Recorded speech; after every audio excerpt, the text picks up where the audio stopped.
Moody Radio Cleveland, 103.3 at 6 to 9 a.m.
More into the image of Christ.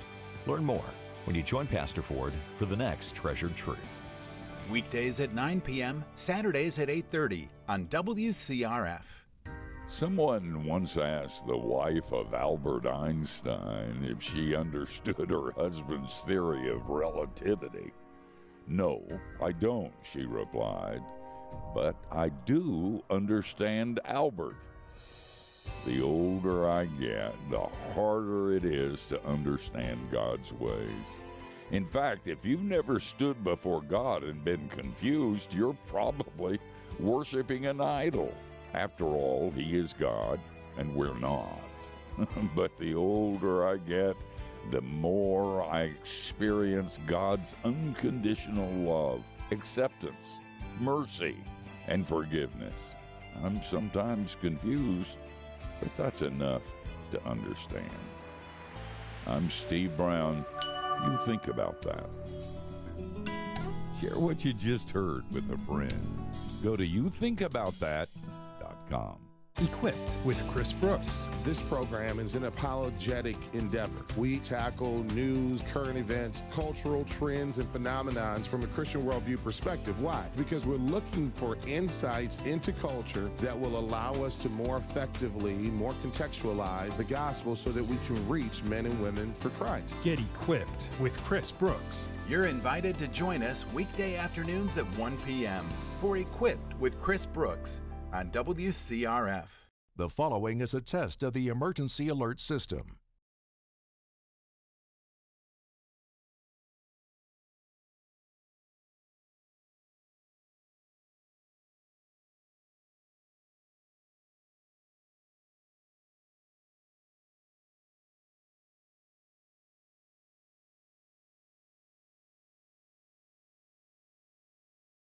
This has been a test of the emergency alert system, providing timely emergency warnings. This station serves Northeast Ohio and Northwestern Pennsylvania areas. This concludes this test of the emergency alert system. Serving Portage, Summit, and Medina counties and more. This is Moody Radio Cleveland. From the Word to Life. WCRF Cleveland. WVMS Sandusky. WVML Millersburg. WVMN Newcastle, WVME Meadville, WVMU Ashtabula, or stream us anywhere with the Moody Radio app, other streaming services, and at moodyradio.org/Cleveland. Vice President Harris is officially the only candidate going after the Democratic presidential nomination. It is 6 o'clock. I'm Ron Eastwood, Moody Radio News. Tuesday night marked the deadline for seeking nomination, with candidates needing the support of at least 300 delegates to qualify. The formal nomination will come at next month's Democratic National Convention in Chicago. The Alliance Health Department reports that the West Nile virus has been found in mosquitoes in the area of Maple Beach Park. No human cases of the virus have been reported in Alliance residents. And more than $250 million is going into the H2 Ohio initiative over the next year as it continues to expand. By providing funding for runoff mitigation measures and investments in wetland habitats and wastewater management, the H2 Ohio program is improving water quality in all corners of the state. I'll be right back with sports and weather. Ladies, are you looking for spiritual encouragement? Moody Radio invites you to rejuvenate your faith and draw close to Jesus at Renew, the one-day conference for women, coming to Canton, Ohio, September 7th. Your spirit will be uplifted and your mind engaged as our keynote speakers share insights from God's Word that will inspire you to pursue godliness in your home, work, church, and community. You'll also spend time in worship with hundreds of godly women who, just like you, desire a deeper intimacy with Christ. Sign up today at moodyconferences.com/renew. In sports, the Guardians tamed the Tigers 5-0. The Pirates bombed the Astros 6-2. And the U.S. continues to lead the overall medal count at the Paris Olympics. Team USA now has 26 total medals, 8 more than France, who sits in second place, and China is third in the standings with 14 medals. Here's your Moody Radio Cleveland forecast. Mostly sunny and hot today, with our highs back up in the lower 90s. Currently, clear skies, 71 degrees in Cleveland, 70 Akron and Canton. Ashtabula is reporting fog at the moment, and 70 degrees as well. It's time for your moron moment. New selfie stations are up and running at more than a dozen state parks in Ohio. The Ohio Department of Natural Resources says the stations have been added to 15 state parks and 3 state nature preserves. The stations will give visitors the chance to take the perfect picture with various backgrounds, including waterfalls, rolling hills, and lakes. And that's your Moron Moment. And you'll find that on our Facebook and Instagram. It's 6:03. With Moody Radio News, I'm Ron Eastwood. Broadcasting live from the Bob Devine Studio, it's Mornings with Brian. Want to join the conversation? Call or text now at 440-546-2255. It's Mornings with Brian on Moody Radio Cleveland.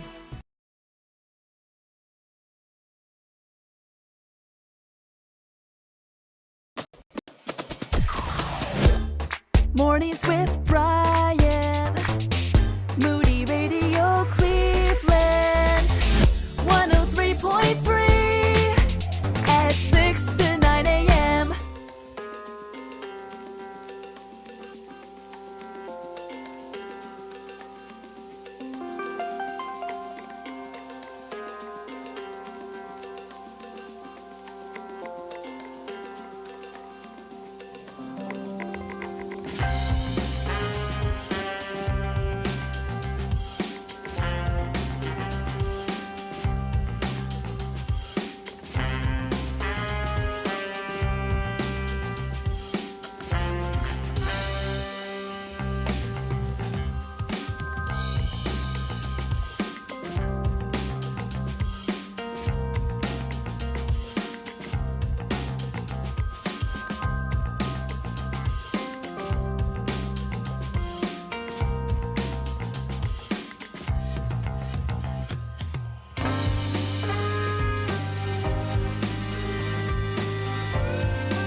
She's back. Woohoo! Yeah. It's just one day. Lauren Cuevas. Well, we missed But you. we missed you, yeah. Thank you. Yeah, it was a nice treat to have you back this morning. Mm. And she makes coffee for us in a big giant French press every day, so that's nice to have back. Thank you, Lauren. Sure. Yeah, I saw everything was still in its place. I was like, Keurig coffee yesterday, huh? Yes. It was a very sad day. I don't know how to make, I barely know how to make regular French press, but when you bring in the gallon jug. The vat. Yeah, I really don't know what I'm doing. I'm going to have you show me how to make it because we can't have a repeat of what happened yesterday. Yeah. What happened yesterday? I didn't have the good coffee. Oh, yeah. Well, okay. I mean, I made it. I usually drink well water and Folgers. Actually, we changed it up a little bit. Sarah went shopping, and the generic must have been on sale. So whatever generic coffee it is, no one knows, but it's, a few steps below Folgers and well water. You think it's below Folgers? Generic? Yeah. Generic from where? I mean, it doesn't matter. It was just says coffee on the label. I'm knowing sure. my wife, there was like 3 options of where she would have gone. It would have been Aldi, Dollar General, or IGA. I actually don't mind Folgers. It's not my favorite, but I don't dislike it. You are a Folgers hater, I am. Lauren. Mm-hmm. What did Folgers do to you? Do we need to talk about this? That's what it did. You would rather have a cup of generic Dollar General coffee than Folgers. I didn't say that. I would go without. Oh, wow. You'd seriously go without if you had without. Folgers in front of you. Mm-hmm. I have too much of an addiction to caffeine to do that. Like I do it often at my grandfather's house. When we go, I'm just like, no, thank you. Wow. I'll even have the stuff in the odd-looking Keurig in a hotel room. Oh, no. I need a little caffeine. You can't see in those pods. Yeah, you don't know if there's mold in there. You don't know. That's why you just don't look. Yeah, they're vacuum sealed. I have 2 people I'd like to salute to start off with here this morning before we talk a little Olympics. But the first one would be my friend Daria.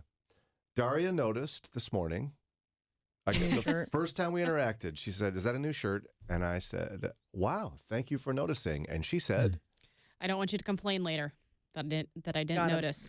I noticed it, but you told us last week that you got a bunch of new shirts, or maybe that was last week. Mm-hmm. And you've been wearing them, so I'm not going to say it every single day. I'm not going to say, "Oh, is that a new shirt?" every day.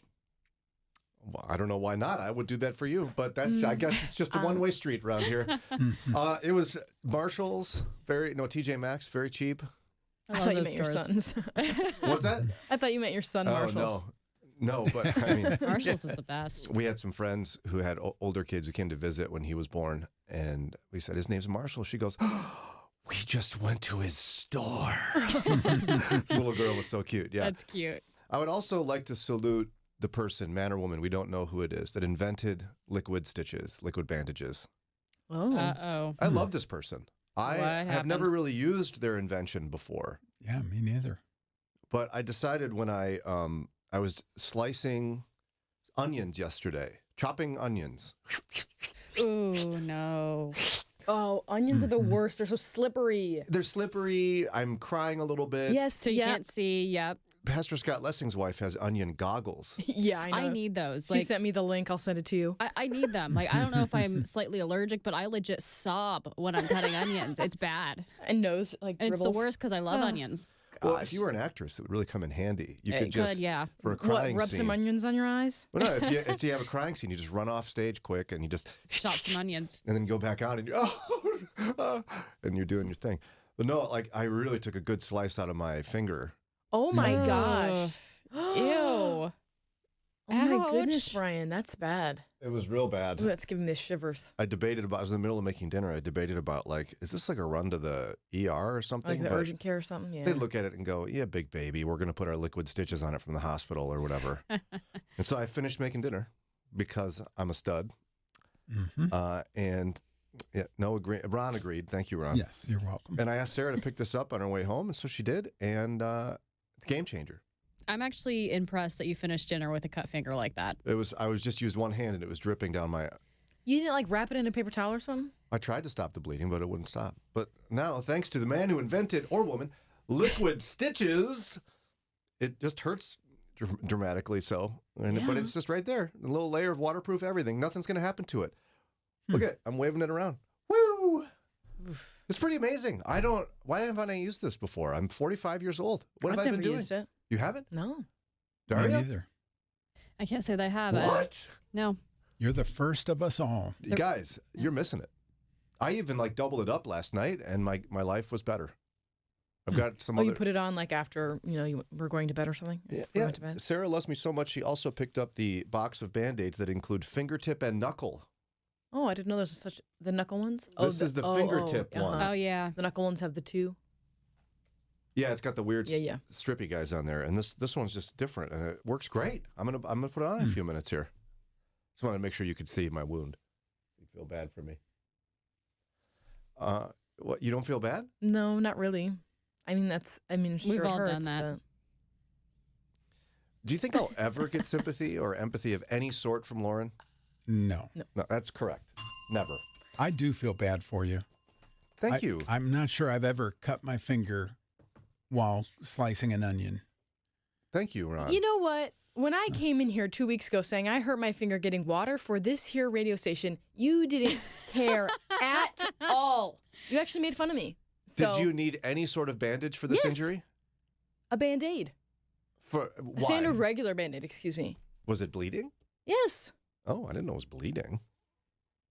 Did it look like this? You're on the live stream? No, that's gross. No, it didn't. There's this white part. It's Yeah, gross. so- I don't know what that's about. So Maybe when you start I take it back, feeling bad Lauren. for me, I'll feel bad for you. Lauren, I feel so bad. Are you okay? Is your Yeah, I'm finger fine. okay? Mhm.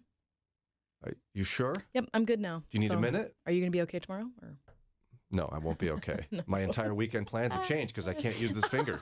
I'm not kidding. I was going to do all this like hard labor out in the yard and in like this shed, and Yeah. I can't. Take a use the rest hand. weekend. No, nothing rests in my house. Now, it's time for the Olympic stuff. Yes. So here we go, Olympics. Our very unprofessional opinions. First one. He's amazing. No one knew he was a thing until very recently. Ladies and gentlemen, his name, Steven Nedoroscik. He is the best. He's my hero. Steven Nedoroscik. His only thing he does in the Olympics is the pommel horse. And the internet loves this guy. He's the pommel horse guy. He's the best. He sits very bored. For the whole thing. Hours. And then whips off his nerdy glasses at the very last second and gets the bronze for Waves. America. Waves. You watch And then it? hops up. Yep. Like the Olympics and the internet are obsessed with Oh, this yeah. guy. You said he gave an interesting interview about his little girlfriend? Yes. Tell me about this. I think that he said they'd been together 8 years. And he talks about like all the things they've done together. It was very cute. And he was just smiling the whole time. And Very cute. you're a fan of Steven Nedoroscik. Yes. It was amazing, his performance.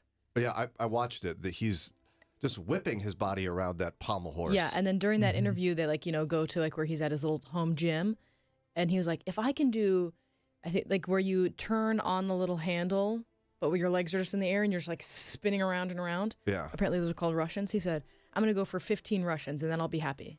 And he got 14. He said, wow, 14. Wow. And just like hop right off. But Amazing. he didn't know how many he would get done? I This don't is a know. mystery to me. I don't know. Like you have a certain amount of time maybe to just spin around that thing. I don't know how he didn't snap his wrists off like 16 times. I just watched his And then he just like performance. flings his legs straight into the air into like a pencil upside down. And he's like a giant nerd, so I feel like empowered. Like he is like Revenge of the Nerds level, and he knows it. He says it. He's like an engineer, and he was like, "Well, you know what? I'm not good at much at the at gymnastics, so I'm going to be the best in the world at one thing." Yeah, the commentators when he got up were like, "Oh, this is like world-renowned pommel horse performer, whatever." And he like hops up, and I was like, "Oh no, yes, that's right." He Pretty is. incredible. His team was like crying and screaming and cheering because it's been like I think since 2000 or something like that since men have gotten any type of medal in gymnastics. Long time. And it was his performance that got them the bronze. Yes. And they're Clark crying. Kent. Not Superman, though. Like, he took off the glasses, still Clark Kent. Yes. I mean, He didn't change. the hair didn't get the little He just swoosh couldn't in let it. He just couldn't let his glasses fling off on the pommel horse. That's right, because they would have gone flying. Absolutely, yeah. And then Lauren made a discovery on the internet. Here's a quote, and Trey would be upset with this. It was from Twitter, I believe. "Everybody shut up," somebody posted. It's stupid, but you were Oh. close. The plane they used to fly the horses from all over the world to the Olympics for the equestrian events is called Air Horse One. I never thought about how you get horses to the Olympics. Yeah, me neither. I never thought about it. I had a fleeting moment, but I didn't try to find out. What kind of plane? How massive does it have to be? It's got to be like one of those, like those C-130s or whatever, but they have stalls in it. I want to see how big it is. Are the horses nervous? Because I get nervous on airplanes, and horses I'm are sure. like really spooky. That does not look nearly big enough.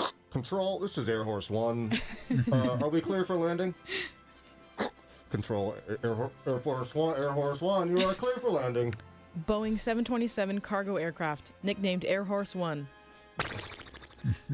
We are the only U.S.-based horse transportation company. Wow.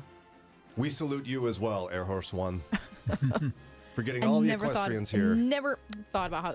Look at them in their little stalls on the plane. And all these horses, none of them get any medals. There's no giant horse medal. The person that rides them and just sits there. They get the medal. While the horses do all the fancy footwork. They do. They clomp their little feet around. Yeah, Snoop says they do the crip walk. That's what Snoop says, but we don't know. Equine travel. First class equine air travel. Well, there it is. Well, we salute you, Air Horse One, and Stephen Netarashik, the Clark Kent of the pommel horse. The heroes of the Olympics. Carrying on in just a moment, there's a strategy that psychologists have proved can help in difficult conversations. Lauren's used it. Yes, I have. In conversation, and I'm not certain it was an honest move on her part. We're going to get to that here in just a few minutes. Her name is Jenny, and maybe like Hugh, she and her husband got tired of their health care getting more and more expensive, so they did it. They went with MediShare. We signed on with MediShare in March, had a really great experience. It was super easy to get going with them. And then in October of that same year, we found out that I had stage 3 breast cancer. We were put at ease with MediShare, guiding us and walking with us and saying that they were going to be praying for us. It's very intentional how they try to bless people when they know this is one of the hardest things that they're going through. They and their 4 kids thank the Lord, not only for her healing and how he provided for them, but she says it makes her emotional just realizing how she gets to pay it forward. What we put towards MediShare is going to be blessing another mom, and they're going to show up for her the way that they showed up for me. You save a lot, and you're part of something really, really good. Call now. It's 877-58-BIBLE. That's 877-58-BIBLE. 877-58-BIBLE. We'd love for you to help us fill a van full of school supplies to help the children at Laura's Home succeed this school year. Bring your school supply donations to Laura's Home on August 6th or 7th between 4 and 6 p.m. You can also stop by on Tuesday, August 6th from 6 to 9 a.m. to meet the Mornings with Brian team during our live broadcast at Laura's Home. For the list and location, text SUPPLIES to 440-546-2255 or visit our website, moodyradio.org/Cleveland. Keeping your eyes on Jesus in a changing culture can be difficult. Let us help. It's Mornings with Brian on Moody Radio, Cleveland. 6:20. Don't forget, we are collecting school supplies for all the kids who are with their moms at Laura's Home. It's a crisis center for women and their kids as a ministry of City Mission, and they need school supplies, and we don't want them to have to worry about that. They have enough going on in life right now.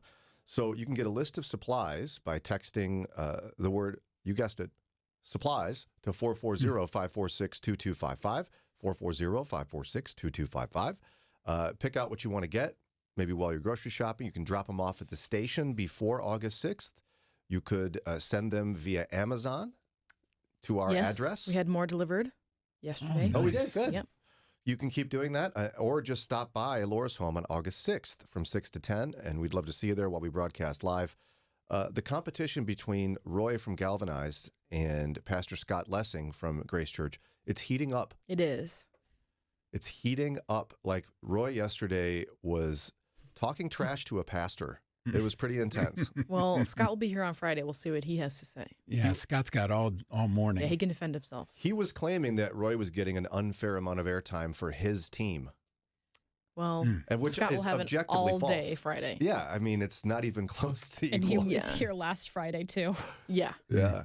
And Roy was Roy was forced to issue an apology yesterday, Lauren. Oh, okay. Because he said he was making a joke about, Pastor Scott in his private jet. And Pastor Scott was concerned people would think he actually has a private jet like Creflo Dollar or something. Pastor Scott, no, they don't. and so Roy had sorry. to say No, they that. don't. No one thought that, Pastor Scott. No one thought you had a private jet. You know what else? What? Isn't it tax-free, like school supply time? Yes, it is. Until when? I think this whole week. 8th. The August 8th is the end. Okay, then. It started yesterday through the 8th, so. You get a deal. The kids get a deal. Mm-hmm. Text supplies to 440-546-2255. No one tell Eddie it's tax-free. He's just going to buy stuff we don't need. It's only certain stuff. Okay, good. Not just anything at Target. Eddie. I think it's like clothes and school supplies and Oh, no, don't tell him. a couple other things. Oh, yeah, clothes. What's he going to go buy a bunch of crayons? No, clothes. For who? The kids? Maybe. What's wrong with that? Go, Eddie. No. I trust Eddie. No, I just sorted through baby clothes, giving some to friends and selling the others, and it's like way too much. Eddie is about style. I helped him build a shelf for his shoes. You know who doesn't have a shelf for her shoes? Me.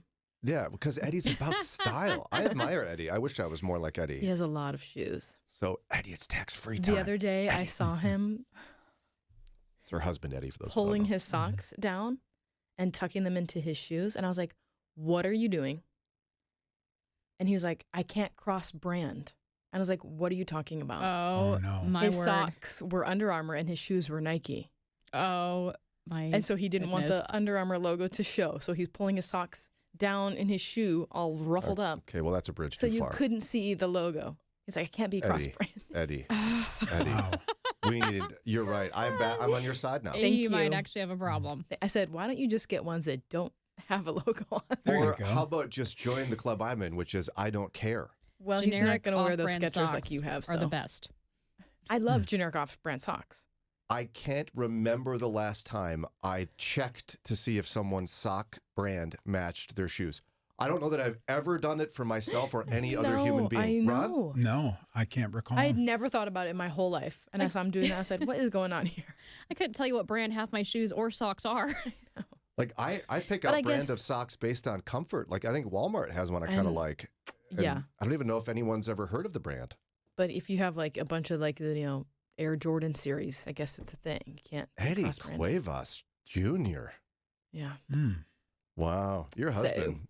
Yeah, I'm totally on your side. I flipped No one say completely. anything starting about 8:30. He should really not worry about it because his perfect square jaw is what everyone's looking at. They don't see his feet. He did shave yesterday. Uh-huh. He was getting tired of the bigger beard. And so you Boy, can you see more like of his that. face now. You've been mentioning waiting, yeah. off and on for weeks. He didn't like how it looked, but you wouldn't tell him. For months, actually. Mm. Lots of months. Did you say something this time? No, I said, oh, wow, looks nice. Just like I would any other time. You can't show too many cards, Brian. I feel like marriage allows you to give your opinion about his face. No, because I don't want him giving his opinion about my face. So Well, what is he going to tell you to shave? you never know. You can't change. You never know. Lauren. Wow, poor Eddie. All this time didn't know that you were kind of cringy when you're looking at his face. No, it's not cringy. It's just I don't prefer a bigger beard. That's all. Okay, so we fixed the beard. At least for today. Eddie Cuevas. Wow. Rob Fenn said, yes, Eddie. See, I knew someone would get it. What, the cross brand Yeah. thing? Rob, okay, because here's the next problem. And this is very distracting to me, but I can't fix this. Both Rob Fenn from the Social Security Administration and Eddie Cuevas, they're dads. Yes. When you are a full-fledged dad, Yeah. the expectations for style are gone. No one expects you to have style. In fact, you're not supposed to. You're a dad. Like, let it go. Stop trying with Then style. why do you care that we notice your new shirt? Do you know what I'm proud of about this shirt? Yeah. Do you know what I'm proud of? What? That I got a shirt at all. It's been years. And that it was super cheap. Do I That care it's what it not looks like? Not really. threadbare? Yeah, it's not threadbare. I finally got rid of, like years ago, Did I you made a big oh. thing about buying shirts that were like a uniform. It was all the same shirt. Oh, yeah. I love a different uniform. colors. Yeah. And they were so ratty. I just got rid of them finally after all these years. And You I bought actually them. got rid of them. Yeah. That's good. Well, some were transitioned to the go work out in the yard in the wintertime or whatever, and the Yeah, fall sure. shirts. But like dads don't care anymore about how they look, right, Ron? I mean, you care sometimes when you got to go out and do something. Well, I but think Ron has no you clue as what a you're dad. talking about. I think you did. Not all dads are the same. like, should a dad of 2 kids be worried about matching socks and, That's and what shoes? he wants to worry about. No, you look at, is there spit up on my shirt? You know, things like that. And if it's relatively clean, yeah, you're good to go. I drove my daughter and her friend to soccer practice yesterday, and I was wearing like the lowest level of work outside pants I have. These sweatpants that are very old and have paint hot. stains all over them. You don't want to get stuff all over your legs, like if you're working with grease or whatever. Yeah. And it's a nasty shirt. And there's part of me that went, should I change my pants for my daughter and her friend? No. I'm wearing. Yeah, I don't know what you're telling me. I go outside looking like Adam Sandler, so I'm all for that. I know. I'm on your side here. Adam. You're not feeling it? No, you're talking to me as if I'm Eddie. No, I'm on your side. Oh, okay. Thank you. Yeah. Team Lauren. But I'm on Team Eddie, so. Yeah. Of course. So. Well, I mean, because 2 become 1 flesh, I guess you're forced on his side. No, I like it there. With a couple of caveats and exceptions. Okay, so we're going to talk in a few moments here, because I got totally distracted, about the secret power of a particular word in difficult conversations.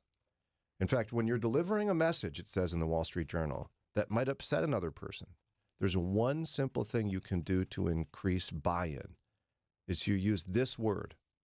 Now, I thought, because in the olden days, you're supposed to use I statements, that it would be use I, not, Eddie, you need to get over your matching socks and shoe thing.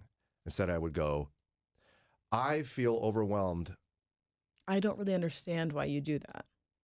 Yeah, that's a better way to do it. I'm clearly not very good at I statements. I think you're being crazy. I think that's a little bit much. But there's a you in there. You can't say you. You have to find a way to avoid you at I all think doing costs. that's a little bit much. That's very good. But that's not it.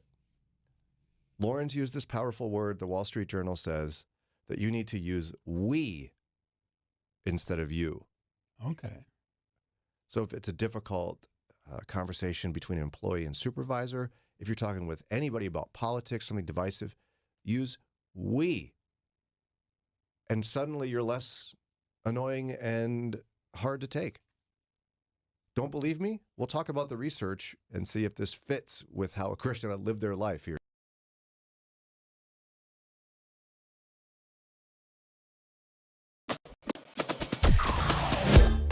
Mornings with Brian. Moody Radio Cleveland. 103.3 at 6 to 9 a.m.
Radio Cleveland. Ladies, we got the Renew Women's Conference coming up here real soon, September 7th, Canton Baptist Temple, featuring Taylor James from New Community Bible Fellowship, Glenna Marshall, author, speaker, mom, pastor's wife, not pastor's mom.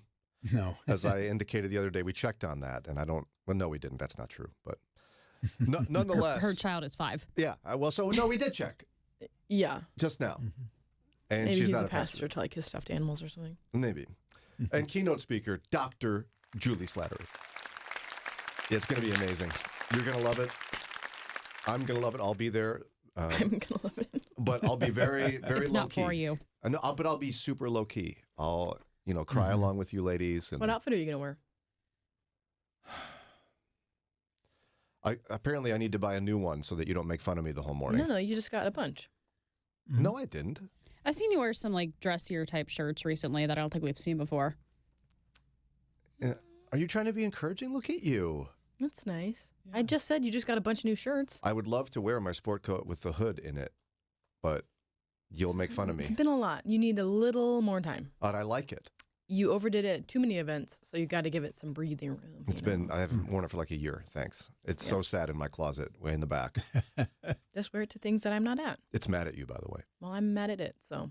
Okay, well, nonetheless, if you want to join us, ladies, the early bird pricing ends at the end of the day today. Yes. Ooh. Would you like a discounted ticket? Probably. Well, today would be the day you buy it. What are you doing? Hurry up. Get with it. It's basically free if you buy it today using girl math. Mm-hmm.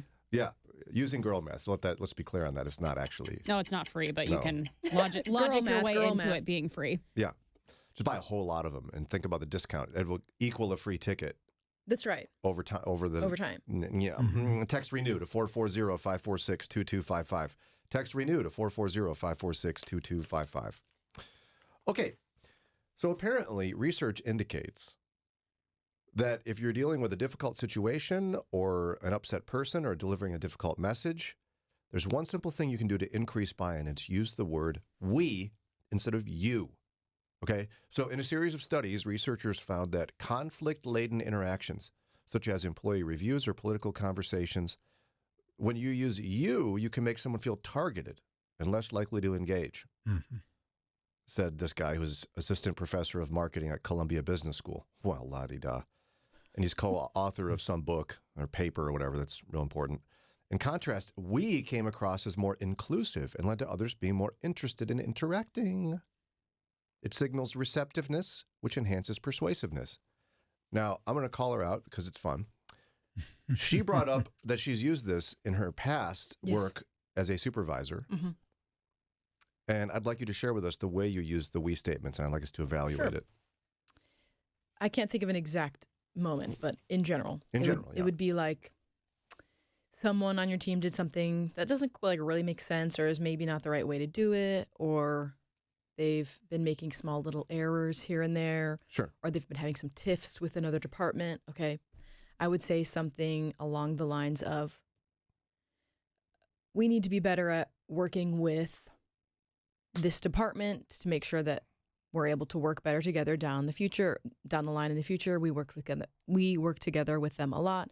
So we have to be better about communicating with them more often, more regularly, hearing what they need, blah, blah, blah. And that went over pretty well, or better than what's wrong with you. Yes, they understood that it was their issue. Mm-hmm. It was obvious that it was not my issue because I wasn't the one doing it. I wasn't the one dealing with this other department. They were. I have two parts of me on this. Where one part is, when I hear the way you describe that, I know if I received it that way, it would feel more gentle. But just intellectually I've done it with you about before. it. You've done it with me? Yes, lots. Like when? Just all the time.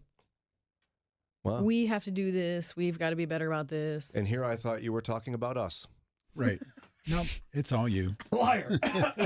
But that's... We have to make sure to mention Laura's home. We have to make sure to talk about Renew.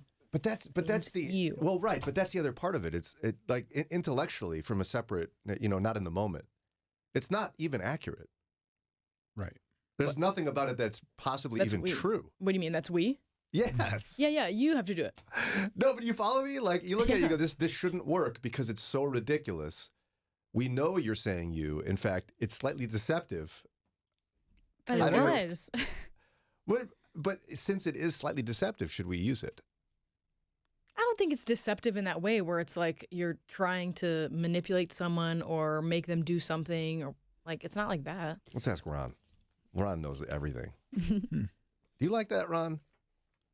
What do we think of this, Ron? It is more gentle.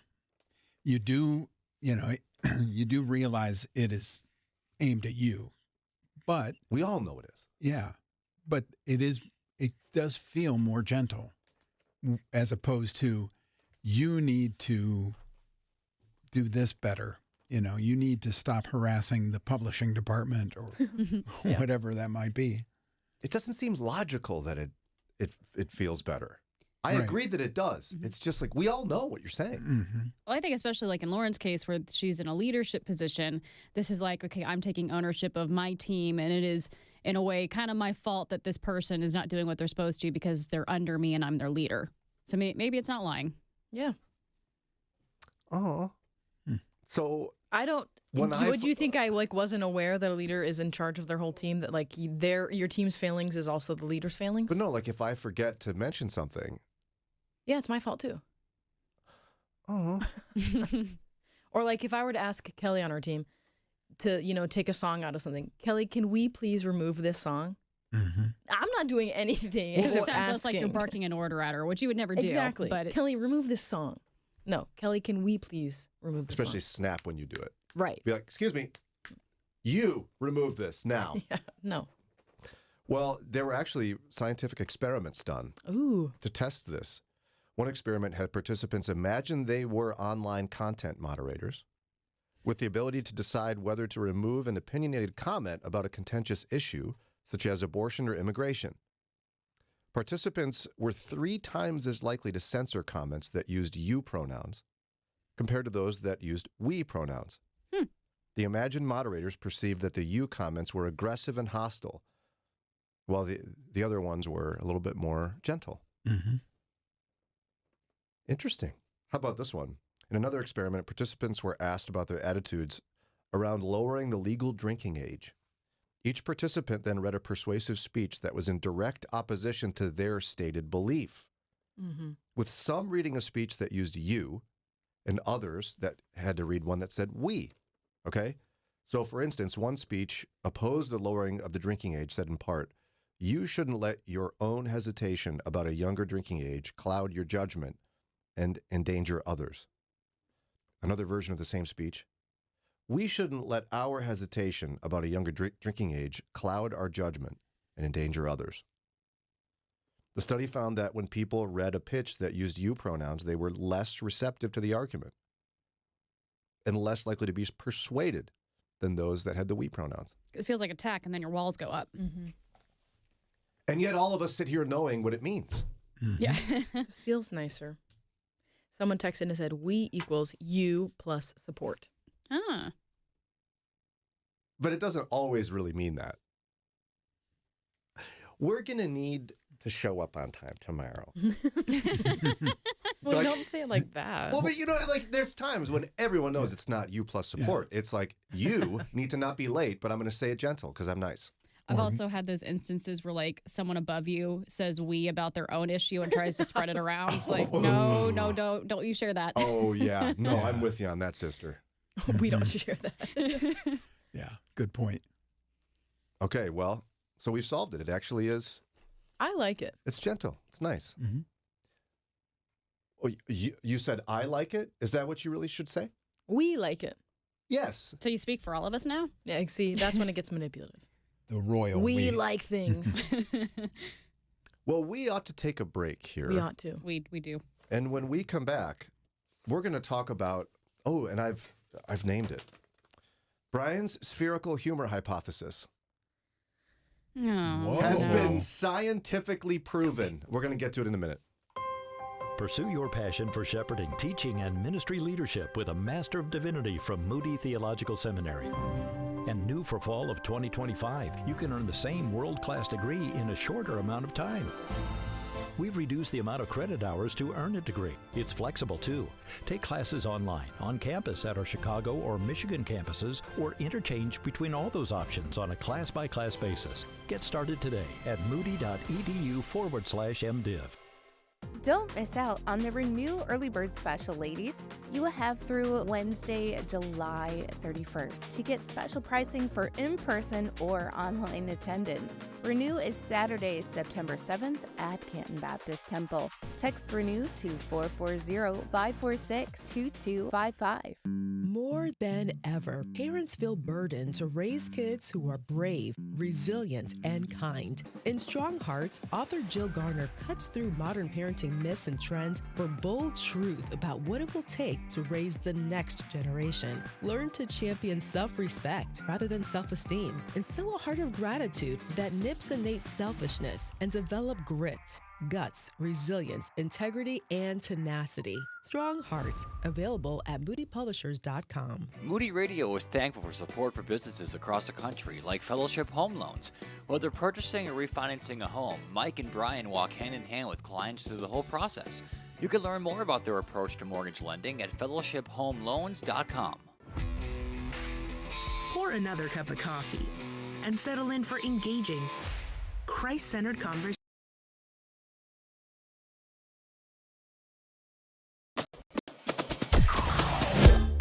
Mornings with Brian. Moody Radio Cleveland. 103.3 at 6 to 9 a.m.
That's Jonathan McReynolds. This is WCRF Mornings with Brian at 6:51, and it's time now for the ladies to learn a little bit about one of my theories. Ron's familiar with this, I think. I think so. I'm calling it today Brian's spherical humor hypothesis. This is where you would go, oh, wow, that's impressive. Go ahead. This is where we would do that. We are not. Much better. I was going to call, it took me a minute to come up with the right label for this because I was going to say Brian's circular humor hypothesis, but a circular reasoning is not good. Right. So picture, if you will, ladies, a sphere/circle, okay? At the very top is super funny, like a very, very funny joke. Ha ha, we're laughing. It's very funny. Mm-hmm. Now, if we start cycling down, it's not funny anymore. We get to the bottom of the circle, like you're down to, what is that, 6 o'clock? Yes. Not funny. No one's laughing. It's a dumb joke. But wait a minute. As we keep traveling around back up towards the 12 on the circle, suddenly something is so bad it's funny again. Are you following me? Kind of, yes. What do you mean, kind of? Science is, I'm about to share with you. Okay, go ahead then. From the Washington Go Post, on. how science has proven this is a thing. I've talked about this for years. What, are you skeptical? No. I'm Okay, just good. listening. Oh, good. Okay. You're just actively listening. Yes. Oh, good. Thank you. We are listening well then. I don't know about you. that Caleb Warren, professor of marketing at the University of Arizona, he studies something called ironic consumption. Ironic consumption. He wanted to figure out why people find something so bad it's good. You familiar with this phenomenon? Yes. Mm-hmm. So can you think That's why of like things? AFV is a show. America's Funniest Videos? That's right. Yeah. And it's bad. Bob Saget was not funny. Mm-hmm. Okay, that's rude. He was funny. Like the worst part of that show was his interlude. You know, it's now the guy from Fresh Prince of Bel-Air, Carlton. What's his name? I didn't know it was still going. Yeah, who Yeah, I knew? just saw it the other day and it was him. YouTube's a thing now. Why would that show exist? I thought the internet would have ruined that show. He's there. Alfonso Ribeiro. Yes. Yeah, he's funny. But can you think of anything else in your life that's so bad it's good? There's an entire category of film that is this, but like Dumb and Dumber, for example. Right, yeah. It's so bad. Napoleon Dynamite. Yes, I was just about to say No, that. that's just bad. No, it's no, funny. Whoa. Whoa. I hated that movie. Whoa. Ooh. It was so bad. That's why it's funny. No, Why listen, don't you be quiet? Eat your I've- food, Daria.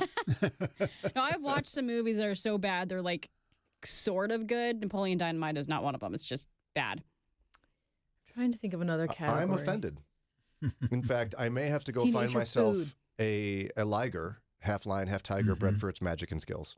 Yes. And have it get you. And then I got this buddy Pedro. He's going to throw it down. And then what is the girlfriend's name that comes from out of town? She's my favorite. LaFonda. LaFonda. I'm going to call you LaFonda now. That's what I'm going to call you, LaFonda. We will not do that. I'm so mad at you. Okay, also, the movie Airplane, the Airplane series, so bad it's good. True. Dad jokes, so bad they're good. Right, sure. Sharknado, people love the movie Sharknado. Yes. It's not a good movie. No. None of them are, but they're great. There's 4 of them, aren't there? I would say Monty Python and the Holy Grail is in that category. Monty Python goes after the so bad it's good. And then you have This Is Spinal Tap as well. Never heard of it. It's for musicians. It's a mockumentary of a band, and they just have all these problems happen that happen to musicians. Let's go up to 11. That's right. They do. I was in danger of being what? That basic group does a number of those mockumentary type. Yeah. Waiting for Guffman and the dog show one. Now, there's been experiments to do this, but this is a real phenomenon that there's something that once something is so bad, its entertainment value becomes something good. So, for example, in a study, 365 participants were asked to choose one joke to read from several options based on a quality rating. 365 people pick a joke, okay? As expected, the participants most often preferred the best rated option, the best joke, like objectively best joke. Yeah. But the second most popular choice was the worst rated joke. People were also more likely to choose the worst rated joke compared to the mediocre ones in the middle. So like a joke was so bad, people chose it as the one they want to share because it's so good. Therefore, ergo, Brian's spherical humor hypothesis is no longer a hypothesis, it's a fact. No, it's still just a hypothesis. What? Hypothesis. That's what science is. You cannot definitively prove a sense of humor, like why people find things funny. Humor is too abstract Daria, of a thing to prove. Ironic consumption. Watch the post. I agree with the principle, but there are no facts about humor because it's so subjective. Okay, LaFonda. Okay. That means nothing to me because I've seen the movie once and I hated it. It really hurts me. Yeah. Forever young. It has been like 15 years since I've seen that movie. I've got no clue what you're talking You about. probably would have voted for someone else besides Pedro, wouldn't you? I don't know. She would have, Ron. And she wouldn't believe in Uncle Rico's ability to throw the ball over that mountain. That's totally true. Daria, come on, get with it. There was a time that I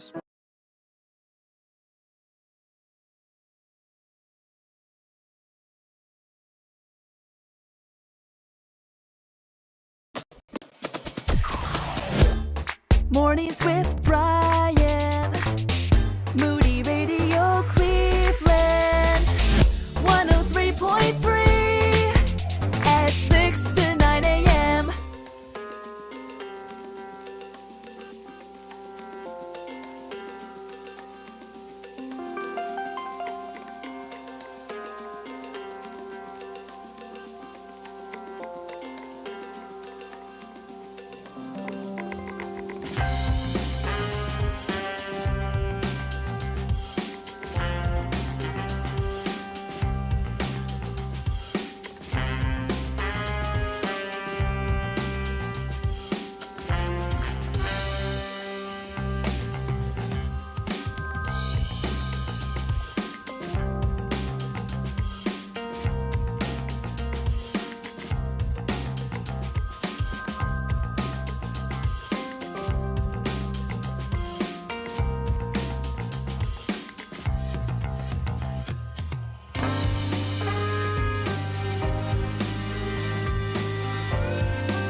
This is WCRF Mornings with Brian. It is 7 o'clock. It's time for Ron's News and today's Moron Moment. And when we come back, yesterday was World Day Against Trafficking. And we have an incredible ministry in Northeast Ohio called RAHAB Ministries. It's making a huge difference for the kingdom. And we've chatted with them over the years a variety of times. And we're going to bring them back. I can't wait in just a few minutes to talk with Bethany Miller from RAHAB Ministries. Mornings with Brian on Moody Radio Cleveland, WCRF Cleveland, WVMS Sandusky, WVML Millersburg, WVMN Newcastle, WVME Meadville, WVMU Ashtabula, and everywhere with the Moody Radio app or at moodyradio.org/Cleveland. The Federal Reserve is expected to leave interest rates at a 23-year high. It's 7:01. I'm Ron Eastwood, Moody Radio News. The July Fed meeting will be held today in Washington, D.C., and Chair Jerome Powell will discuss the bank's rate decision at about 2:30 p.m. Eastern. Economists say it's unlikely the Fed will announce a rate cut, but that Powell is likely to suggest that a cut might be possible by the next Fed meeting in September. Cleveland Heights Mayor Khalil Sarin is calling for an investigation into his community's city council.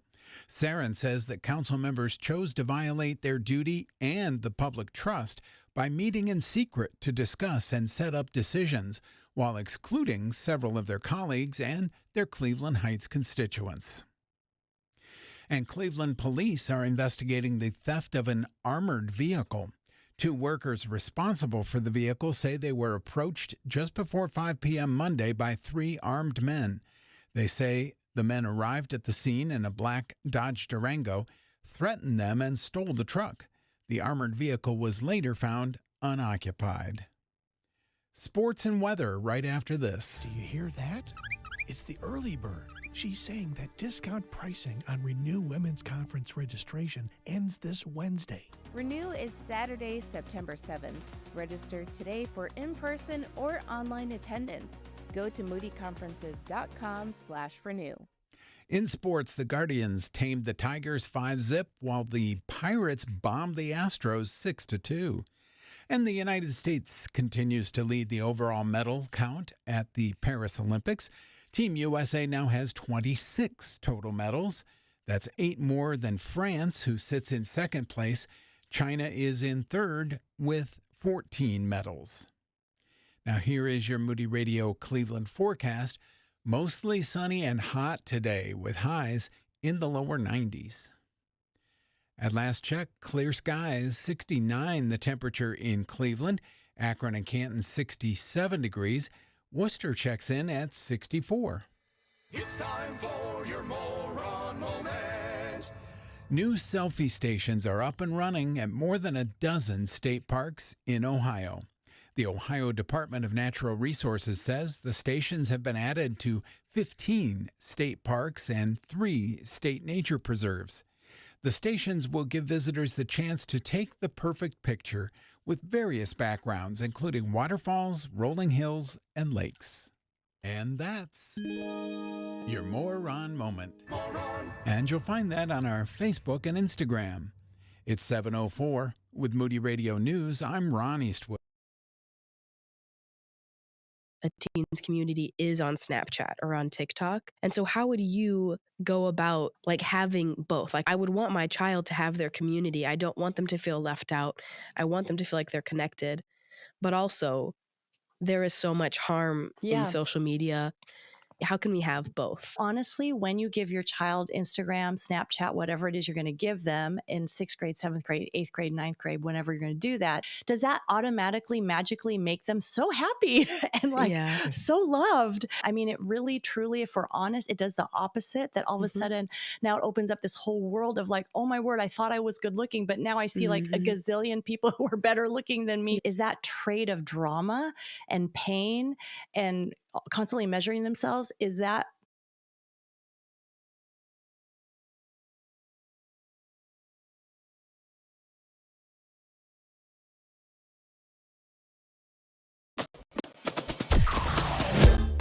Mornings with Brian.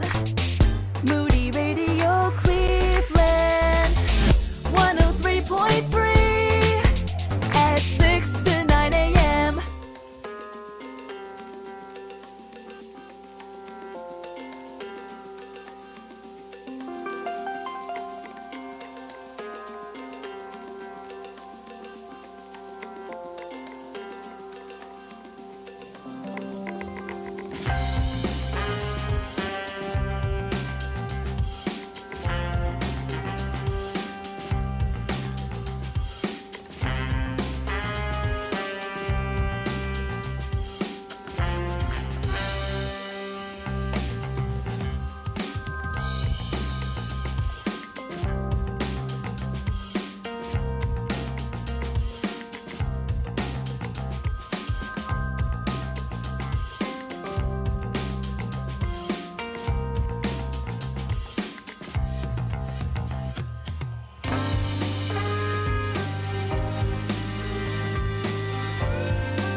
This is WCRF. You're listening to Mornings with Brian. And don't forget, Laura's Home has got a big drive for Fill the Van with School Supplies.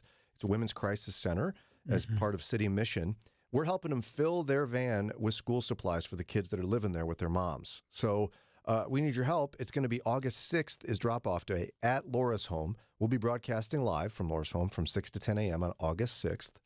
But you could also arrange to drop off things here at the station or just send it to us by Amazon. It's easy. It'll take a few seconds, and you're going to help a kid.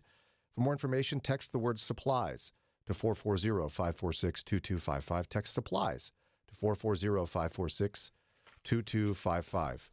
Well, in studio with us is, for the first time, for her, but not for the ministry, Bethany Miller is Development Director at RAHAB Ministries. Welcome back, or welcome to the show, I should say. Thank you. Good morning. So now, yesterday was World Day Against Trafficking? Yes, from the United Nations, yep. From the UN. Okay, so for those who are like, wait, RAHAB Ministries is local. We don't have trafficking here. That's in like Southeast Asia or New York City or something, right? Trafficking is everywhere. It's in every community. And really one of the things that I've started saying to people, even as I've become more and more familiar with the issue working for RAHAB, is that anywhere that there is a demand for commercial sex, there is trafficking. Pretty much guarantee it. And I can guarantee people thinking, what, demand for commercial sex? I live in Akron, or I live in Cuyahoga Falls, or what do you mean? Yeah, and that can cover any gamut. A lot of people think prostitution, and yes, that is part of it, but that is strip clubs, that is pornography, that is everything online, that is photography. It reaches into all different areas like that. And anywhere, really we go back to like the federal definition of it, which is that anywhere that someone is being engaged in a commercial sex act by, and their three components are force, fraud, or coercion, that is going to be a commercial sex act. The other piece of that is anyone who is under 18. So any minor engaged in commercial sex, that's going to be a form of trafficking. And let's look at those three for a moment here. You said coerced? Force, fraud, or coercion. Force, fraud, or coercion. So force makes sense to most people. Right. To your point, that's what people often think of with trafficking. We would refer to that as guerrilla trafficking. The white vans, the kidnappings, the people in locked cages, and those things happen, and they're terrible. But here in the U.S., that's really the minority of cases. Is it? It's really not happening to the degree that people think that it might be. Yeah, I think in our minds it happens all the time, right? Because there was some after-school special years ago with that happening. Now, it happens in parts of the world. It does happen here. We're not minimizing it. Correct. But what about fraud? How could fraud cause someone to be trafficked? Yeah, people often think of fraud even more for labor trafficking, but think of commercial sex as a form of labor. And so if somebody is getting a promise of monetary value or a promise of a home or a promise of a living situation, a promise of really anything that's being offered in exchange for this commercial sex act, that can be a form of fraud. And then we move into like coercion, and really those two are often so linked, and being coerced, and that can be emotionally. And that's often what we see is that the bondage is not so much locked cages and locked doors and people who can't get out from a physical standpoint, but actual and emotional bondage. It's people who have been groomed based on vulnerabilities in their life. Traffickers are master manipulators. They see those vulnerabilities, groom from those, and then isolate, desensitize, and exploit the people that they are working with, the victims they're working with. And some folks would have difficulty understanding the coercion aspect of trafficking. But if I'm understanding it right, wouldn't it be where someone is, like you're saying, a master manipulator, but they appear to be a boyfriend, for example? Yeah, absolutely. And slowly over time, the control from an abusive boyfriend becomes they traffic this person. Correct. Yeah. And when we talk about trafficking, those are great ways to think of it, because when we talk about trafficking from a perspective of grooming, a lot of people understand more of like abuse cycles. We've heard more of that in society. Those apply very much to what we see in trafficking. That all plays in. And you're right. So many victims of trafficking don't actually recognize themselves as having been trafficked, especially when they are in the situation, because of the narrative that's been given to them.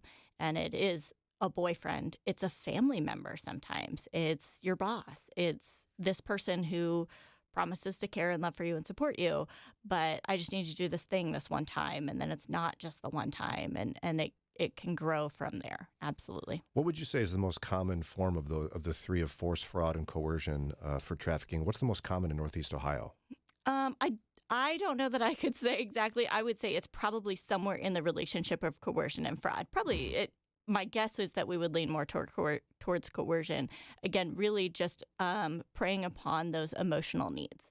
So when we see people who are trafficked or have been trafficked, they come from every community, every demographic, but most often the thing that ties them together is a vulnerability. And traffickers are looking for what are the vulnerabilities that they can prey upon. And that's so often an emotional need, whether they've had neglect or abuse in their background. And so there's an emotional need that they would like met in their life, and their trafficker will see that and go for that and convince them they can meet that, and then from that place exploit them. So how do we have any statistics in Northeast Ohio in terms of the prevalence of trafficking in our community? Yeah, and trafficking, because of this very complex look at the way that it's carried out and the fact that so many don't recognize themselves as having been trafficked, it's hard to put a number on it. But what we see the estimates are for all of Ohio is over 29,000 people will be trafficked each year, every year, every year. 29,000. Mm-hmm. And with that, we see the estimates nationwide are that only 1% of victims of trafficking will actually be identified. And again, think if they don't recognize it themselves, and if we as a society don't recognize what the issue actually is, then how would they? And so for us, we see that they often aren't going out and seeking help. They aren't going out and seeking resources, because if you put out resources for sex trafficking survivors, they wouldn't identify with that. They don't understand that that's for them. Boy. And that's such a significant challenge, even in a counseling scenario, to help guide someone towards that, which is why we're so grateful there's a ministry like RAHAB Ministries. You're listening to WCRF and Mornings with Brian. We're going to take a quick break. When we come back, again, we're with Bethany Miller, Development Director at RAHAB Ministries. We're going to chat a bit about how they meet these needs and rescue people from trafficking in our community. Moody Radio is thankful for listeners and support from businesses like Duma Meats and Farm Market. Duma Meats and Farm Market, supporting Moody Radio in Cleveland and surrounding areas. More information about Duma Meats and Farm Market is at dumameats.com. The words you are about to hear are taken from letters sent in by members of the Trinity Debt Management Program. Dear Trinity, today I'm making my final credit card payment. Before I came to you, I was in a constant state of anxiety and panic, but now there is hope for my family's financial future. Working with Trinity made me understand that I'm not alone. You really do help people. Your kindness will never be forgotten. Without Trinity support, I would not have achieved my lifelong goal of becoming debt-free. We saved a lot on interest and penalties, of course, but the reward was the gift of human kindness. Trinity has carried me through a very difficult time in my life. You're amazing. I used to feel so anxious and hopeless. Now I feel grace and peace. God bless Trinity as you continue to help others become debt-free. If credit card debt has you down, call Trinity at 1-800-659-9838. That's 1-800-659-9838. Moody Radio is thankful for support from listeners and businesses like Deerfield Ag Services. They help in adaptation of new technologies and techniques of farm and business management. More information about Deerfield Ag and how they can help is at deerfieldagservices.com. At home, he's the dad who Ubers his kids around town. At church, he's the drummer that plays a little too loud during worship. But here, he's the guy who asks all the questions you wouldn't. It's Mornings with Brian on Moody Radio.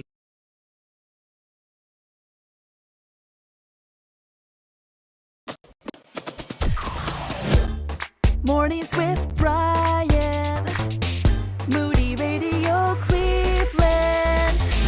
103.3 at 6 to 9 a.m.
WCRF 720, Mornings with Brian. And in studio with us, if you're just tuning in, is Bethany Miller. She's Development Director at RAHAB Ministries. We're big fans around here of RAHAB Ministries. Yesterday was World Day Against Trafficking from the UN, and so we're chatting a bit about this today. And I can't even say that I remember exactly the origin story of RAHAB. Can you give us the origin story of this ministry? Yeah, I think it's so special. It was one woman who had a heart to serve, and she followed God's direction. And that was her heart for serving women who were being exploited on the streets of Akron. And so she started going out and going into the streets, going into the strip clubs, meeting women where they were, and really just offering them love and kindness, praying with them, conversing with them. And I think that's such a big part of what we do is we want to see women for the fact that they are daughters of God and they are created, and we want them to see themselves as image bearers of Christ, and to show them that they are worthy and valuable in that. And that's what she started doing. And we still do that. So that's a huge part of our ministry today is that outreach. We call it outreach now. She was just doing her thing, but she was now just it's a loving program. people, it sounds like. Yeah, absolutely. Because, some people might go, what we ought to do is go out there and tell those prostitutes to stop it. They're sinning. This is bad. Stop it. Right. And it's just not that simple. Why not? So, and again, like we were talking about earlier, there's fraud, there's coercion, there's addiction issues often because we learn that women are using substances just to get through the day and the acts that they are in, and the situations that they are in. They are numbing from those situations, but then they become addicted, and then who's supplying their addiction but their trafficker? So, we get into all of these very complex issues. We get into financial issues. And to your point, if just go get another job. Well, if she's been working in a strip club or in prostitution for many years, what's she going to put on her resume? And so to understand that she feels very stuck and the systems of society really keep her very stuck. And so what we see is not so much of, we just got to get her another job or we just got to get this other thing. Well, no, if this all started from an emotional vulnerability or a financial vulnerability or whatnot, some place of vulnerability, where we really need to get to for healing is to her heart. And to help her understand that she is loved and valued by God. And we as Christ followers should also love and value her because she is a child of Christ and love her that way. I'm glad you brought up the idea that society and the way it's designed keeps women trapped in trafficking. Because far too often you hear people like, well, just pull up your bootstraps and just get out of there and get a job. Yeah. But no, the complexity of the way our society works makes it, impossible is a big word. Yeah. Yeah. But without a follower of Christ reaching into someone's life with care and concern and love and going to the heart, she will be trapped. Yeah. Yeah. I actually was just out with one of our outreach teams a month or so ago. I go out with one of our strip club outreach teams periodically, and we were in a strip club and we had a woman come over and she was thanking us for the fact that we come in and we will go and bring a meal or some small gifts and talk to the women and pray with them if they'd like. And sure enough, she came over, was thanking us and made a comment about how she can always use prayer. And we said, well, what can we pray for you for? And she asked for prayer that she could get out of that lifestyle. And, that's just heartbreaking when you hear that. And so talking with her a little bit more, she had even said she had attempted to leave the strip club and be out of that life for a while. And she then had a financial hardship and she didn't know how to deal with it. So here she is. She's back because she needs money for basic necessities. And this is where she can come to meet that need. And that's a very hard and complex system to break. And so not faulting her for that, but understanding she's stuck and she's having a hard time. So we prayed for her right there on the strip club floor, which is something we do regularly in the clubs and is wild. Yeah, I was going to say. Very unique experience. A lot of people hearing you, because it's normative for you in your ministry life. Like, here you go. Wait, strip club ministry. Yeah. They might go, wait, so you stand outside and you pray against it. No, we go in. So it's you and a group of women from RAHAB Ministries. Correct. So and we you go in and get a table? So we have multiple teams, and they go into certain geographic areas. And so we have teams who are in Akron and Cleveland and Stark County and in some other smaller areas. And mostly it's a team of volunteers. We have a number of volunteers who serve on these teams. And so they have certain clubs that they visit on a regular basis. So the team I was with goes out monthly. And the thing is that we have relationships that we've built with the management and owners of these clubs. Yeah, why would they let you in? That's a frequent question, and we don't have a good answer other than Jesus paves the way. Otherwise, I don't know quite how to answer it. Praying against these women doing what they're doing. We'd like them to stop. We're going to minister to them. Can we come in? And that's sure. not quite how we'd present it. Yeah, probably not. No, probably not. Yeah, we'd actually like to put you out of business, but we're not going to say that. No, and really, we're not going to go in and try to disrupt. Our goal is to go and love the women, right? So I'm not against any manager or owner or anything, understanding they also are made in the image of Christ.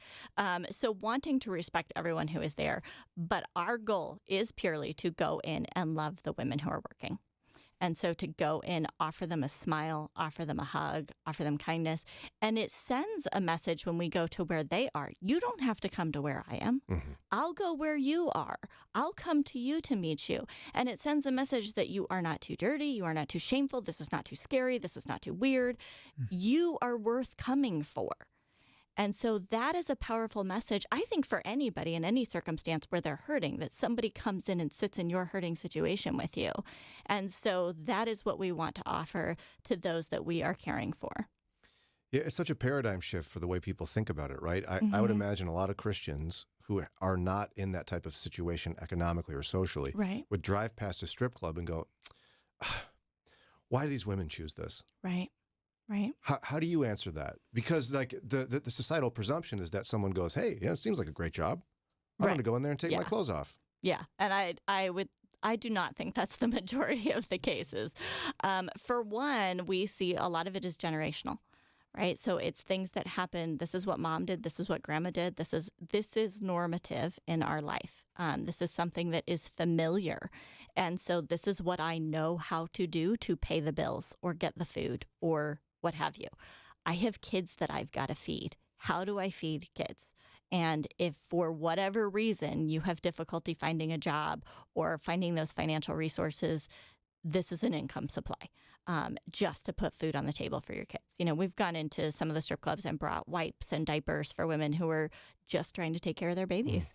And so, understanding that these are women in hard and hurting situations and they're doing the best they can.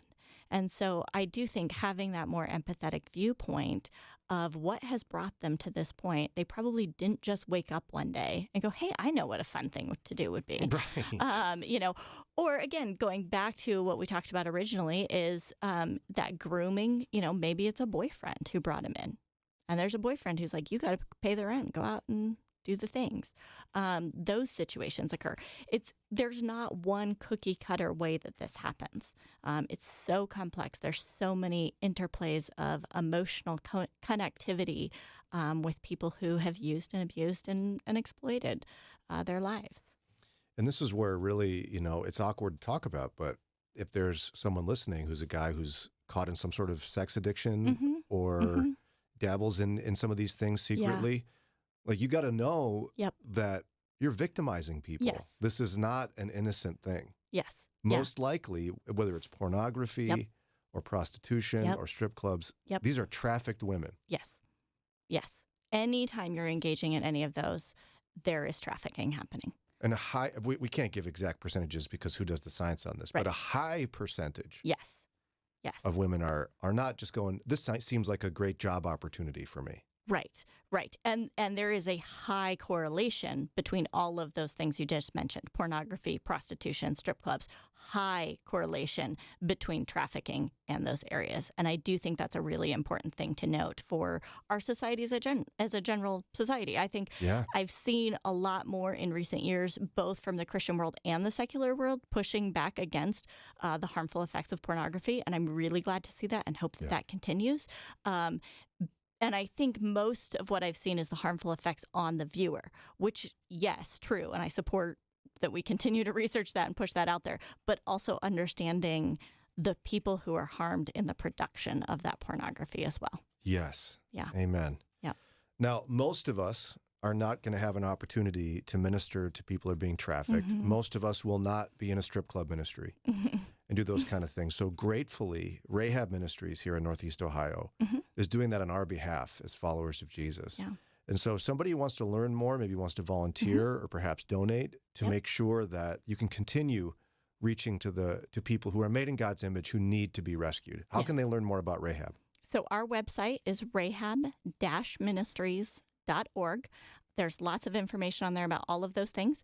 We do monthly trainings that are free for anyone in the public to attend, and those dive much deeper into the issue of human trafficking and exactly what it is. Lots more of those statistics about the intersection between all of these areas we've talked about. Lots more about how that victimization occurs, the way that traffickers prey on vulnerabilities, and even looking at traffickers themselves and the fact that the majority of them were trafficked at some point also. So the cycle of it, all of those things we'll dive into. We call that our Essentials training.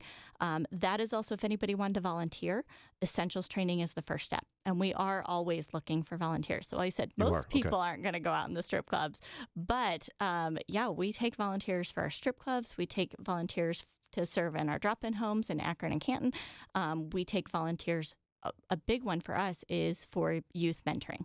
We have a minor mentoring program where we take youth who are between the ages of 12 and 17 and bring them in and pair them with a healthy adult mentor. And all of those youth have been identified as either having been trafficked or have a documented high risk for trafficking. So pairing them with a healthy adult mentor who can pour into their lives and invest in them and just spend time with them in a healthy way is really powerful. So always looking for volunteers for that, as well as kind of the behind the scenes, whether that's sorting donations or making meals. That's a big one. We have a lot of people who make meals for us, and that is always appreciated because we break bread with those we serve, and it's a unifying experience and a fun thing, as well as providing a basic meal for a lot of people. rahab-ministries.org. Yes. Go check it out, especially, we don't often think of these types of things as ministry opportunities, like for volunteers, but there is a ministry for this. If you have a soft heart and like a tender spot in your soul about the issue of trafficking, there's a way to get deeply involved here. Yes. rahab-ministries.org. Thank you for what you're doing. Again, Bethany Miller is the development director at RAHAB Ministries. Thanks for coming in today. Thanks for having me. You bet. It is 7:32. Coming up here in a few minutes. Many of us have heard of narcissism, but did you know there's 3 types? This blew my mind. One of them in particular will not be something you expect. Dr. Tony Evans says God's grace isn't an escape from life's burdens, but it radically changes the way you deal with them. He'll share 2 examples with us today as we spend 2 minutes with Tony. Well, you're in the airport. You're going from this gate to this gate, and you got to catch your plane, and you got to catch your plane, and you walking, and you walking, and you walking, and you get tired because it's a long way to the gate, and you're walking, and then you come on a moving sidewalk. A moving sidewalk. Well, you still can walk on the moving sidewalk, but there is something underneath you giving you new strength even though you're doing the walking. Even though you're moving, there is something bearing you, carrying you along, easing the steps. So it doesn't change the fact that you got to walk from this gate to this gate, but it changes the nature of the walk because it's gliding you where you had to use all your own strength before, or where you're carrying a suitcase with wheels. See, without wheels, you carrying the suitcase is heavy because you got a lot of stuff in it, but because I did this one time, I was carrying 2 suitcases, I was heavy, sweat was breaking out, and the guy asked me, doesn't that have wheels? And I said, oh. I put it down and began to roll it. Guess what? The weight didn't change. Same stuff was in the suitcase. I wasn't getting weary like I was because grace gives you wheels, even if it doesn't change the load. Learn more about how the Lord empowers His people. Check out Tony's CD series, The Magnificent Grace of God, available online at tonyevans.org. Then join us next time for 2 Minutes with Tony.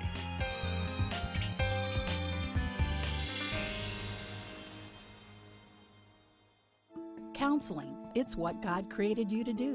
When you earn your Master of Arts in Clinical Mental Health Counseling from Moody Bible Institute, you'll be equipped to help others become who God created them to be. Study at Moody's Chicago or Michigan campus, where you can secure certificates in the areas of marriage, family, and couples counseling, as well as trauma-informed counseling. Learn more and get started on your counseling career today. Go to moody.edu/counseling. Hi, I'm Johnny Erickson Tata. And did you know that 80 million people worldwide need a wheelchair? Well, Moody Radio Cleveland is helping to meet that need by holding their annual wheelchair drive on Saturday, August the 10th from 9 in the morning to 1 p.m.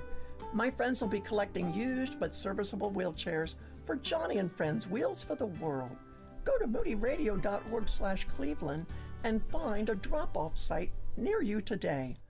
Good morning, Cleveland. Thanks for choosing us to help you start your day.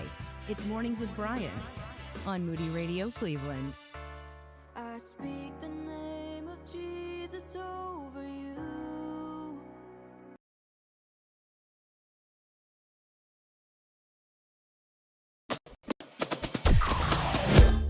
Mornings with Brian. Moody Radio Cleveland. 103.3 at 6 to 9 a.m.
.39 now on WCRF. Mornings with Brian. We're going to get to narcissism here in just a minute because I want to talk about it.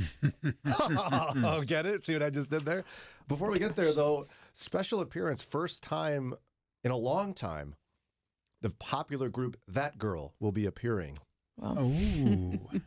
Now, if you're not familiar, a number of months ago, people were confused between Daria and Lauren. A number of months ago. It happens like every week. Almost every, yeah. And sometimes people are not even sure there's two women on this team. They think there's one. And so somebody wrote in and said, well, when that girl said that, yeah, it's so we've named your group, the two of you, That Girl. We're working on a walk-up song for you because you're going to make an appearance at the upcoming Renew Women's Conference. That's right. I think it's a little bit more than an appearance. I think you're having an appearance, Mm-hmm. and we're the MCs. But yeah, That girl is the MC. he's hosting. I couldn't decide if it was going to be a is or are. That girl's the label. It's a singular, Right, so yeah. it's is. That girl's the MC for the Renew Women's Conference. Ron's working on an AI walk-up song for you. Yes. It's going to be epic. But you're going to be like throwing it down up there on stage. You guys can come up with a little dance or something, or like a.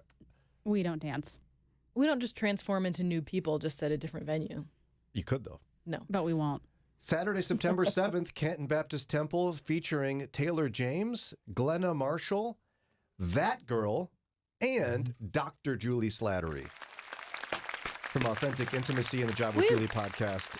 Today's the final day to get your discounted tickets. Yeah. Early bird pricing ends when today ends. Sorry about it. Better get it When going, today ladies. ends. That's right. So text the word renew for more information to 440-546-2255. Text renew to 440-546-2255. A New York Times piece dealt with some research on narcissism, which I thought was very interesting. And Daria said something provocative yesterday about narcissism, which I'll bring up in a moment. my. But for the I don't uninitiated, remember what this was. You don't? I don't know what you're talking about. You have to wait. So narcissism, just so we don't take anything for granted here, what is it? So in short, this article says narcissism is a drive to feel special and unique. I don't like that definition. But it's partially true. It's an intense drive to feel special and unique. If you look it up on Oxford Dictionary, narcissism is excessive interest in or admiration of oneself and one's physical appearance. It's like selfishness, essentially, self-centeredness. Dictionary.com says, inordinate fascination with oneself, excessive self-love. So narcissism is self-focus in an unhealthy way, selfishness. Okay, and it's really almost clinical of sorts. Now, Daria is answering the phone, so we can talk about her really intensely now. She can't hear us. She said yesterday, provocatively so, she goes, we're all a little bit of narcissists. Oh, right. Right. Somebody might be offended by that. What do you possibly mean by that, Daria?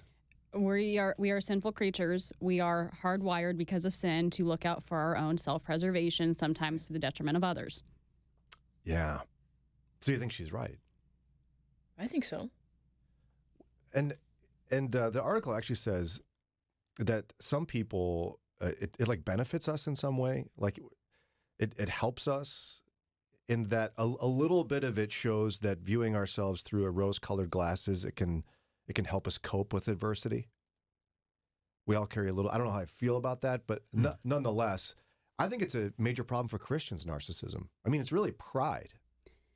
Yeah, we just talked about the Olympics, and the jury's out on whether or not this was intended as an attack on us. It could have been, but I see narcissism and pride just assuming that it was directed at us. Yeah. Boy, someone's processing that now, but I understand what you're saying, because excessive focus on self is narcissism. Right. So if you're someone who's consumed with the idea that everyone's talking about you all the time, newsflash, nobody's talking about you. And if they are, it's very rare. No one's thinking about you. I don't mean that in a mean sense. It's like quite literally, most of us are so self-consumed, we're thinking about ourselves, not you. Right? I mean, that's really how it works. And so the idea that we're on the lookout as Christians for when the entire world is after us trying to get us, most of the time, they're not thinking about us. They're thinking about themselves. Correct. Yeah, and also, it's just like we're told that's going to happen, so why are you always on the lookout for it? It's going to happen. You know that's true. Mm-hmm. It says in Scripture it's true, so. So why be surprised when it does happen? Yeah. But even then, like when I had a friend who's an agnostic. He was just not thinking about Christians at all. He really wasn't. He would occasionally be annoyed by us, but he was, thinking about his wife, his kids, his job. Things that humans think about. The idea that there's maniacal laughs happening. People like thinking about us all the time. Yeah. So what was interesting is the study that was part of this New York Times article tried to figure out, do narcissists become less narcissistic over time? As in, like, as you age, as you go through decades of life, if you're a very selfish person, will you change just naturally because of time? I think to an extent, because like we see kids are extremely selfish, and that kind of gets bred out of us a little bit as we age. Yeah, and oddly enough, narcissists don't change much over time. There was a little bit of a surprising result. One researcher said, when you look back at how a close friend behaved 20 to 30 years earlier, you might notice the change. Still, the average decline for narcissists was at most a moderate size, so you wouldn't expect the person's level of narcissism to have changed fundamentally. So when left to their own devices, another researcher said, people who are extremely narcissistic in this unhealthy way are not going to change. So the idea, if you just wait it out and life circumstances are going to make a very selfish person become more selfless, it's not going to happen. It's not going to happen. Oh, so we're talking like clinical narcissism. Yeah, high levels of narcissism. Gotcha. I think the average person, life circumstances compel us to become, if you're trying to conform your life to Christ, the Lord will give you plenty of invitations to grow in selflessness. Yeah. Because he'll expose the disgusting nature of your selfishness. It's repulsive when he shows it to you, and it compels you to change. But the person who is a clinical / very extremely selfish person left to their own devices will not change over time.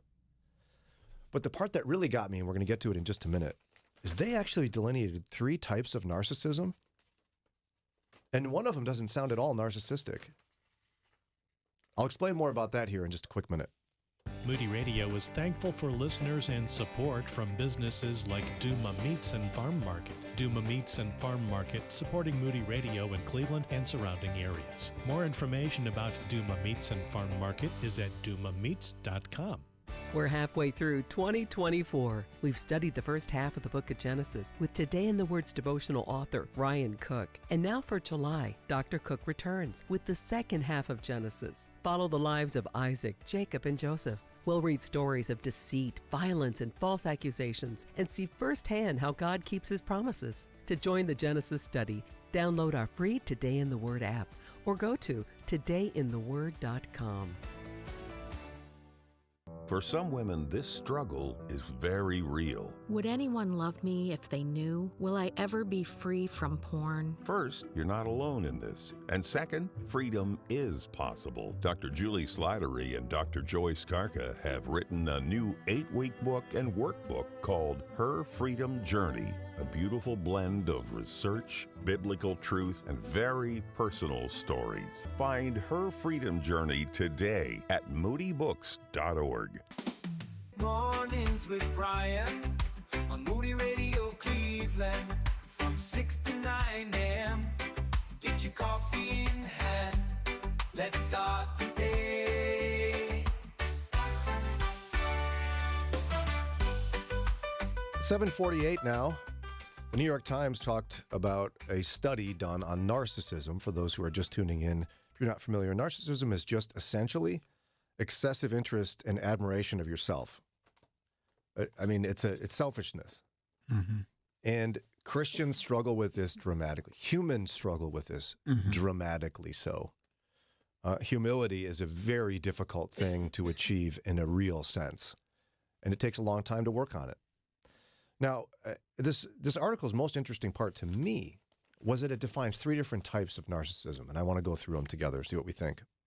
First one, agentic narcissism, is what most people think of when they imagine a narcissist. This is those who score highly in this dimension. They're focused on status, power, and success. Status, power, and success. Mm-hmm. But then you have antagonistic narcissism. And this is somebody who often views others as rivals. They tend to be competitive, hostile towards others, and willing to put them down to feel superior. They also lack empathy and are exploitative. I think that's what I think of when I think of people that have like a narcissistic disorder. You do? Yeah, that type. So somebody who's like just smashing others to make themselves look good? Up, yeah. Yeah, okay. Here's one that got me. I did not expect it. Neurotic narcissism. It's characterized by hypersensitivity. Those who score highly in this dimension, again, neurotic narcissism, constantly need validation and are very sensitive to criticism and rejection.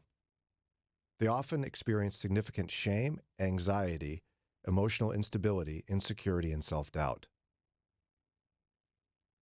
And this is where I remember having my world rocked by my friend Nancy Kane when she said that those who have a lot of self-loathing are prideful. Right. Yeah, I was going to say because they're so insecure because they need so much more validation from external sources. And so they're insecure because they don't get enough of it. Because I feel like their pool of what they need is so deep. Yeah. Of needing to know that they're so good or so great or so whatever. And you make things that aren't about you because you're so sensitive or anxious or whatever. Mm-hmm. And see, when you're feeling these ways, when you're feeling insecure, you'd never go, oh, I'm being so prideful right now. No, you feel the opposite. You're like, wow, look at me. I'm so low and bad. I'm humble. Can you even claim to be humble without being boastful? I don't know if it's possible to say, yes, I'm humble. But you know, like in a real sense, when someone is beating themselves up or feeling really insecure, they're thinking, look at me, I'm not great. And if I'm telling myself I'm not great, I can't possibly be a narcissist. But then a lot of times those same people are saying, look at me, I'm so lowly. Look at how lowly I am. Please, I feel so bad about myself. Please, I hate myself. Please, I need this. Please, I need that. And your headspace is still consumed by yourself. Yeah. I wonder, they don't say this, I wonder if this is the most difficult kind of narcissism to combat. I'm sure it is. It's so deceptive. Because you wouldn't think, I mean, Brian and I were working on this yesterday. We both went, what? When this one came up? Again, neurotic narcissism is characterized by hypersensitivity. You constantly need validation and are very sensitive to criticism and rejection. I mean, there's a lot of people listening now who might go, that's me. I've experienced this. And now the crazy part is when you experience it in someone else. It's truly exasperating and exhausting to be around a traditional narcissist. Yeah. But there's a way in which it's maddening to be around a neurotic narcissist because you could never convince them they're being selfish. In fact, if you called them selfish, it would be devastating. You probably can't. And yet they're so self-focused, it's just like you can't even handle life. How would you address something with this person? Like, I see a problem, like in love, you need to fix this. How would you even go about that with someone like this? It's very challenging. I've been around this before. Have you all been around it before? I think so. Yeah, I think so. Yeah, probably. I mean, relationally, I had someone in my life I had to look at and say, I can no longer be your source of emotional well-being. Yeah, because they want so much from the others around them. They require so much from the others around them. But then actually don't even give back much. No. I mean, it's a lot of taking. Yeah. And it manifests itself in insecurity. And so it's hard to have that conversation, but you just get, squeezed like a sponge for so long that whether it's a friend or a colleague, I literally had to look at someone and say, I can no longer be your source of emotional well-being. Yeah, right. And this individual probably still has no idea that they're a neurotic narcissist, but that's truly where this is coming from. Something for real serious self-analysis here for all of us, because I think Daria's... It's easy to fall into. So easy to fall into. And you were right to say all of us carry a measure of narcissism. I think it's part of our sinful nature. Yeah. And if you think you don't, you're probably a neurotic narcissist. I don't, right. Wait, no, if you think you don't, you're not that. You think you're great. So you're a... You've lost me. It's a strange philosophical trap. Like, can someone, like you're saying, can someone say they're humble and be humble? I don't think you can ascribe that trait to yourself. But then if you excessively say you're not humble, then you're a neurotic narcissist? It's a terrible trap. We all have to work on in some measure, Maybe right? we shouldn't talk about how humble we are at all, are or aren't. But I mean, really do some self-examination. Ask the Lord to show you where your narcissism lies. Whether it's an excessive self-focus, self-hatred, we really are, remember, the greatest commandments, to love God and love our neighbor as ourselves. And Paul clarifies it as really to think of others as more important than yourself. You may on the surface think you do this. The more I examine my own life, I'm terrible at this. Your actions and your motives are all about you. And to really consider others more important than you, whoa, that's hard. Mm-hmm. And I rarely do it. But I'm working on it. So Lauren, you feel you should be Lauren and Dar, you guys are very important to me. Would this be a good time for us to hit pause maybe? I'll let you decide that. I'm trying to demonstrate this. I don't know. I'm trying to consider you more important than me. Well, the clock is more important than all of us. Okay. The clock controls all. All right. Well, we'll hit pause here. It's not about me. We need to just...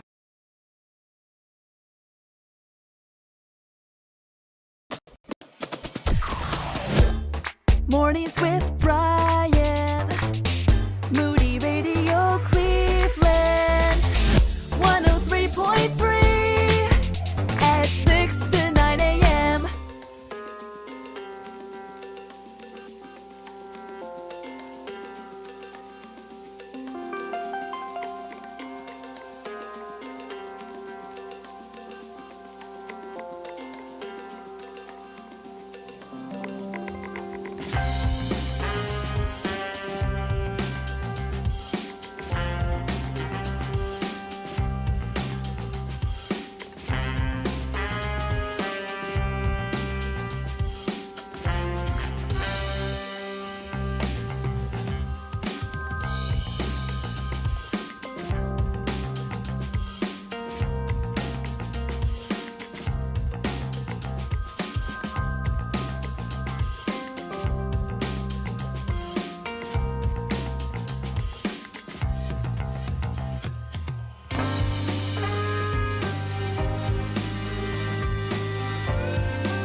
Grab your phone, call or text right now, 440-546-2255. This is Mornings with Brian on WCRF. After Ron's news and today's Moron Moment, Dr. Michael Rydelnik from Moody Bible Institute, an open line, will answer your Bible questions. I've already got a line forming. Call or text right now, 440-546-2255. Mornings with Brian on Moody Radio Cleveland, WCRF Cleveland, WVMS Sandusky, WVML Millersburg, WVMN Newcastle, WVME Meadville, WVMU Ashtabula, and everywhere with the Moody Radio app or at moodyradio.org/Cleveland.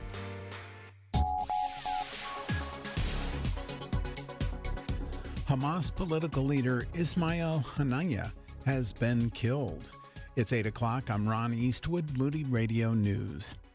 Iranian state media reports that Haniyeh was killed Wednesday alongside his bodyguard in what Hamas called a Zionist raid on his home in Tehran. The group went on to claim Israel killed Haniyeh, who led the Hamas political operations from exile in Qatar. The NTSB continues to investigate a plane crash that happened earlier this month near the Youngstown Warren Regional Airport that left 3 people dead. The board has released a preliminary report into the July 19th crash, saying that the pilot had informed air traffic control that the plane's left engine had lost power and he could not maintain altitude. And folks planning to get married soon will have the opportunity to do so at one of 2 unique locations in the coming months. Municipal Court Judge Ron Cable will officiate at ceremonies August 26th at Strickland's Frozen Custard on Triplet Boulevard in Akron, and on September 23rd at Luther's Farm Market on Alger Road in Richfield. Sports and weather coming right up.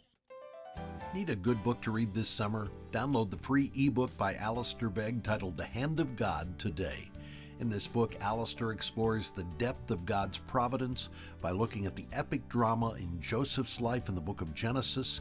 You'll discover the remarkable truth that God orchestrates the affairs of our lives, both big and small.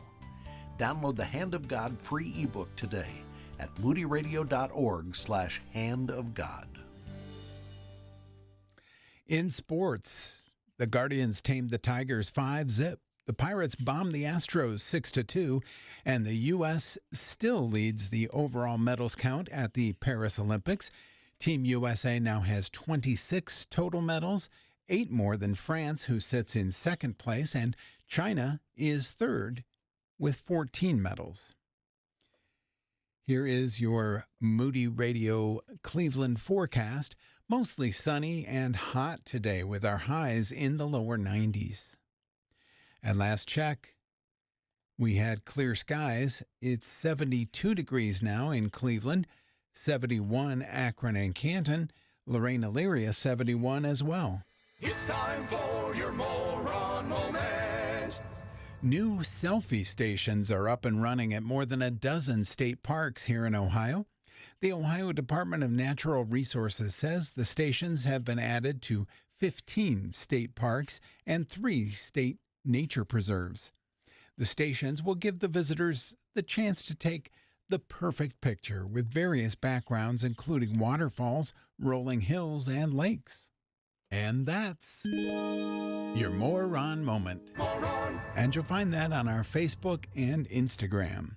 It's 8:03. With Moody Radio News, I'm Ron Eastwood. Join the conversation by call or text at 440-546-2255. It's Mornings with Brian on Moody Radio Cleveland. Well, it's time for your favorite guy from Brooklyn. He's also from Chicago. He hails from Moody Bible Institute, where he's a professor of Jewish studies. He's host of Open Line, heard every Saturday here from 10 to noon.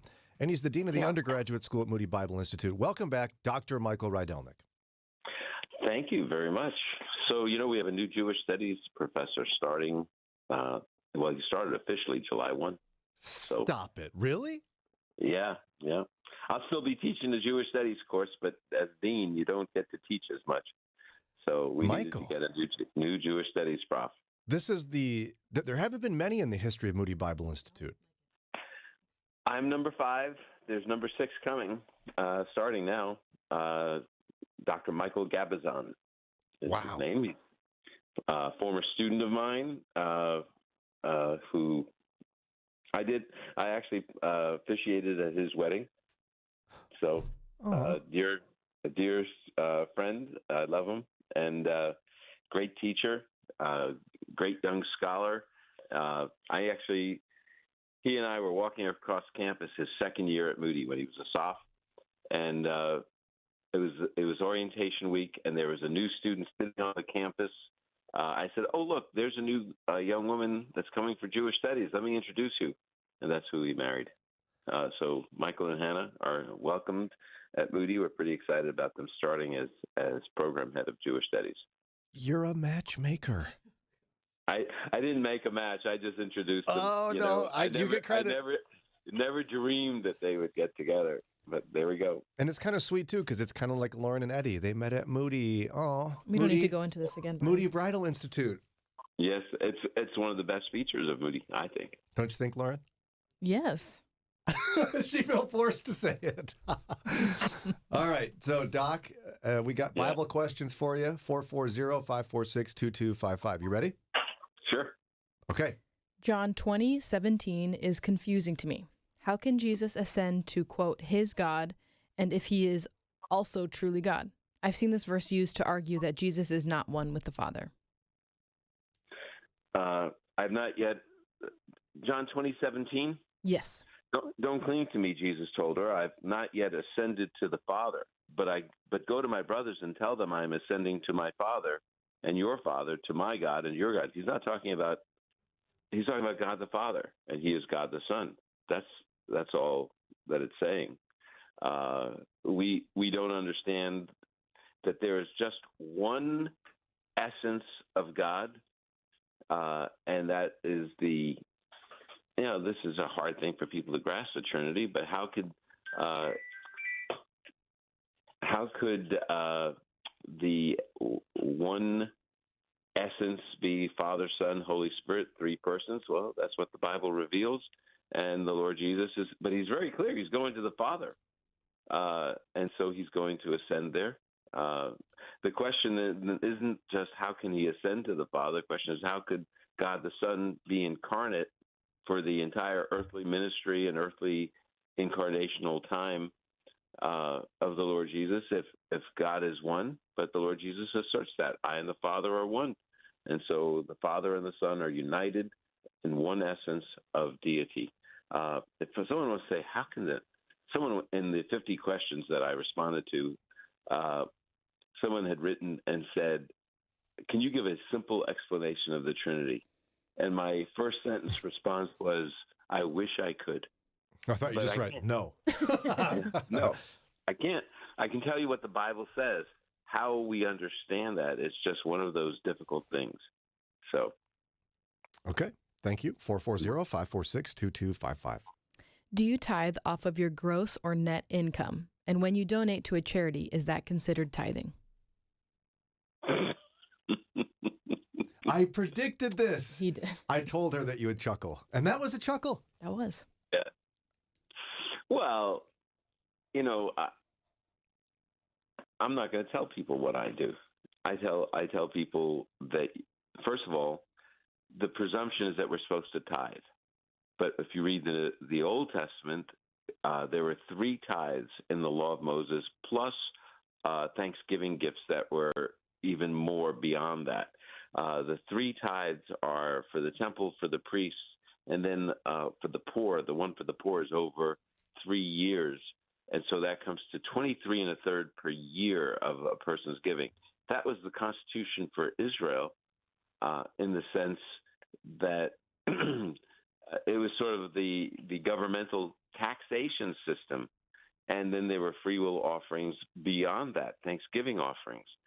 So there's nothing in the New Testament that says that we're supposed to do that today. When we look at 2 Corinthians 8 and 9, it says that every person should give what he's determined in his own heart.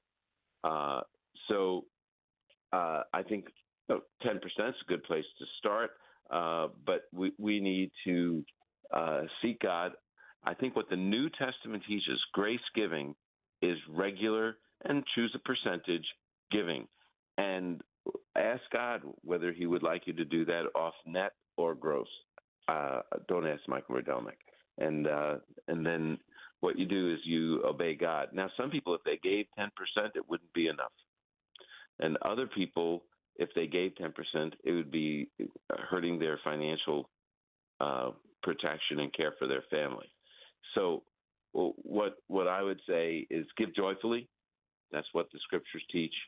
And give willingly, and cheerfully. This is the verse I'm going to tell you about. It says, each person should do as he has decided in his heart, not reluctantly or out of necessity, which, by the way, that sounds, when you ask, how much am I supposed to give off of the gross or the net, it sounds like you're reluctant. Give whatever you think you should. But anyway, he should give not reluctantly or out of necessity, for God loves a cheerful giver. He wants someone that gives generously out of a joyous heart. What about the recipient of the tithe? Some might try to avoid the local church, right? They might go, I'm just going to give to the local homeless shelter that's Christian run. I believe that we should give as a priority to our congregation, because you got to keep the lights on, got to keep the doors open. I think that got to pay for the pastor. I think that that's a priority that we should have. On the other hand, some people think you should only give to the local church. Well, there are, I think, missionaries that deserve support. There are ministries, like here in Chicago, we've got the Pacific Garden Mission that really does a great job caring for people who don't have a place to live, that struggle to have a bite of food to eat. I just so appreciate the ministry of Pacific Garden Mission. So there are ministries, there are missionaries, all those are important.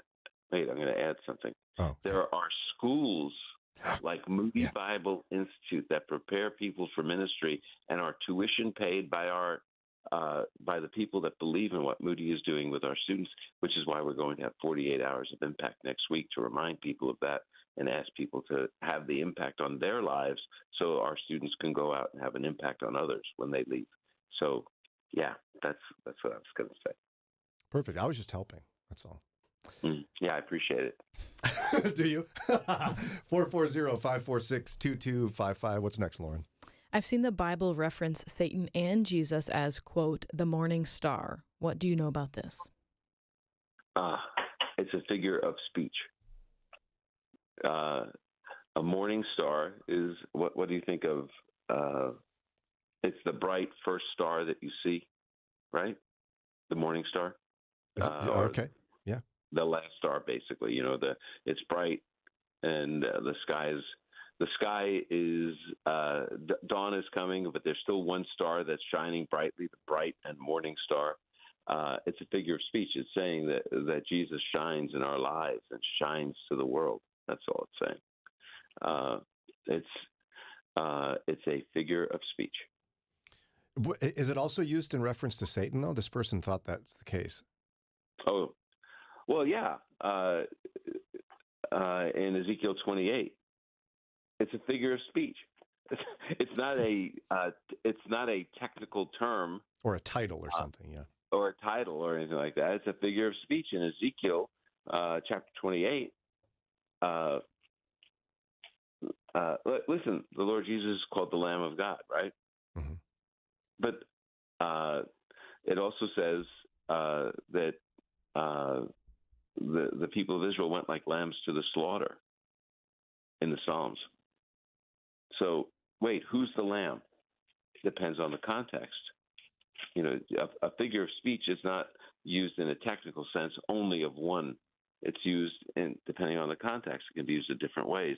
And in Ezekiel 28, it says, I'm trying to find the verse. In Ezekiel 28, it says, you are the anointed guardian cherub, for I have appointed you. You are on the holy mountain of God. You walked among the fiery stones. I believe it's in that passage that he's called the morning star. The seal of perfection, full of wisdom, perfect in beauty. You were in Eden. But regardless, it's either that or Isaiah 14. But he is described as a being that is glorious. And he was probably the most glorious angelic being. It's Isaiah 14:12. Shining morning star, how you have fallen from the heavens. And it's just a figure of speech that he's the day star, the son of the dawn. He was a beautiful, glorious, shining, angelic being. That's what it means. So without context, you have a pretext for for a problem which you don't really have. It's just a figure of speech that can be used. Very good. 8:15, time for a quick break. Dr. Michael Rydelnik with us from Moody Bible Institute, answering your Bible questions, 440-546-2255. Prayer works. The late Bible teacher and author, Dr. Warren Wiersbe. The spiritually minded believer will reveal his spirituality by the way he responds to a brother who falls. Father, we get self-centered, critical, judgmental. We forget that we've been called to be witnesses, and we start acting like prosecuting attorneys. Forgive us. And help us to minister to one another in the marvelous ministry of restoration. Oh, even today, Father, help us to set some broken bones, to equip some soldiers, to outfit some ships, to mend some nets, to the strengthening of your work. For Jesus' sake, amen. Why does prayer matter? Learn more at moodyradio.org/prayer. We'd love for you to help us fill a van full of school supplies to help the children at Laura's Home succeed this school year. Bring your school supply donations to Laura's Home on August 6th or 7th between 4 and 6 p.m. You can also stop by on Tuesday, August 6th from 6 to 9 a.m. to meet the Mornings with Brian team during our live broadcast at Laura's Home. For the list and location, text SUPPLIES to 440-546-2255 or visit our website, moodyradio.org/Cleveland. The first time ever I saw your face. I fell in love with her the instant I looked at her, but I just didn't know it.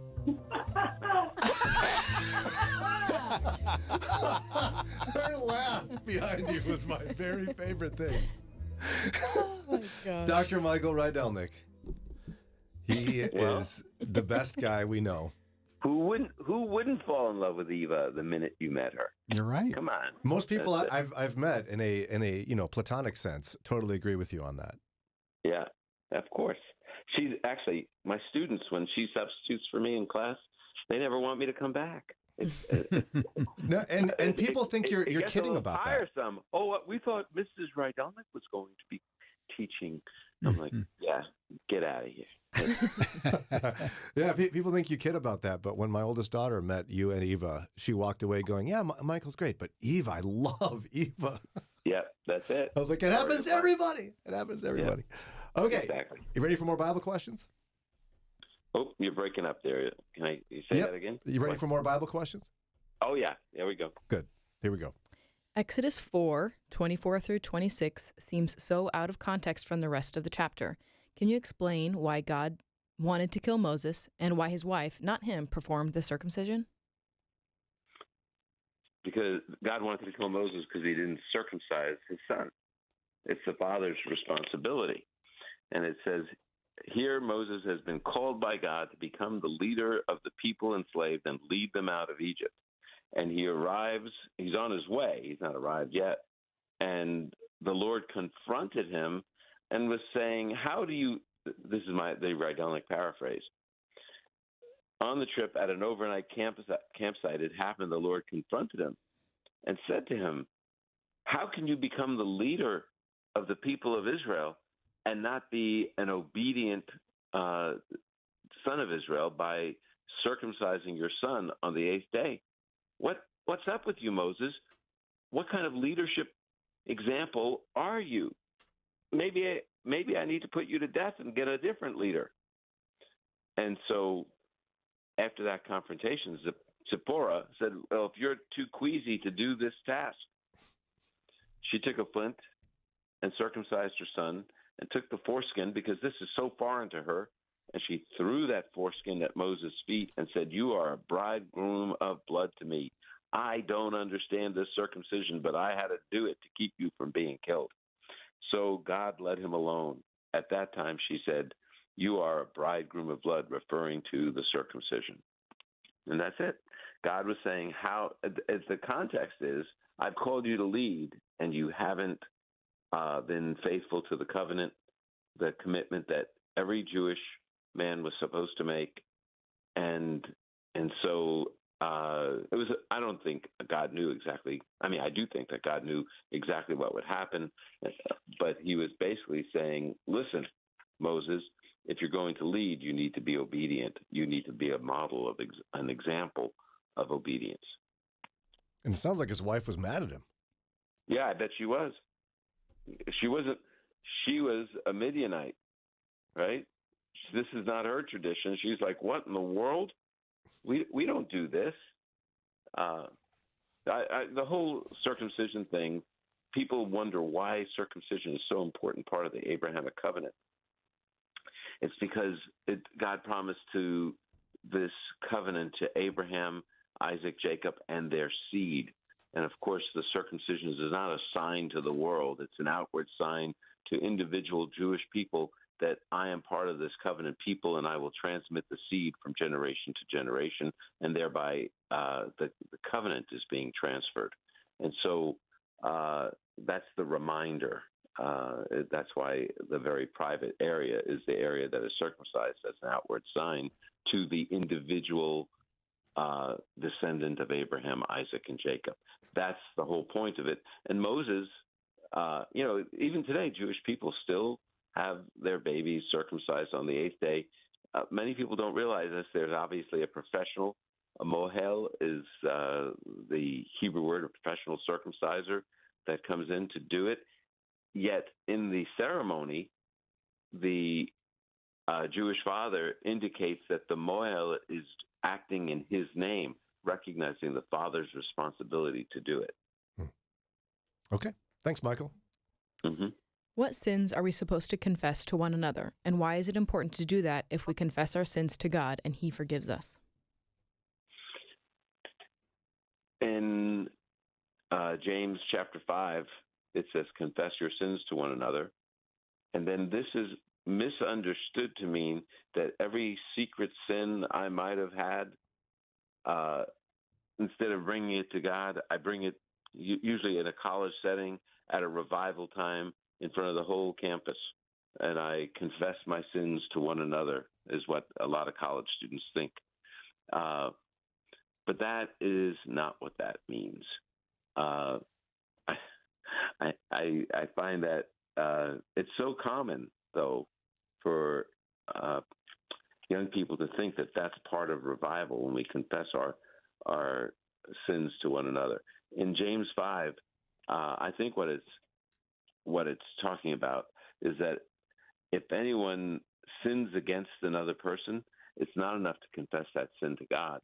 That it's important that I confess that sin to that person. If I have wronged Brian, then I'm going to say, well, I'll just tell the Lord about that. No, I need to tell Brian that I recognize that I hurt him, and I need to tell him that and make restitution if possible. And that's what it's talking about when it says confess your sins one to another. All right. 440-546-2255. In Matthew 16:23, what does Jesus mean when he calls Peter Satan? He obviously is the Prince of Darkness. Peter, the Prince of Darkness.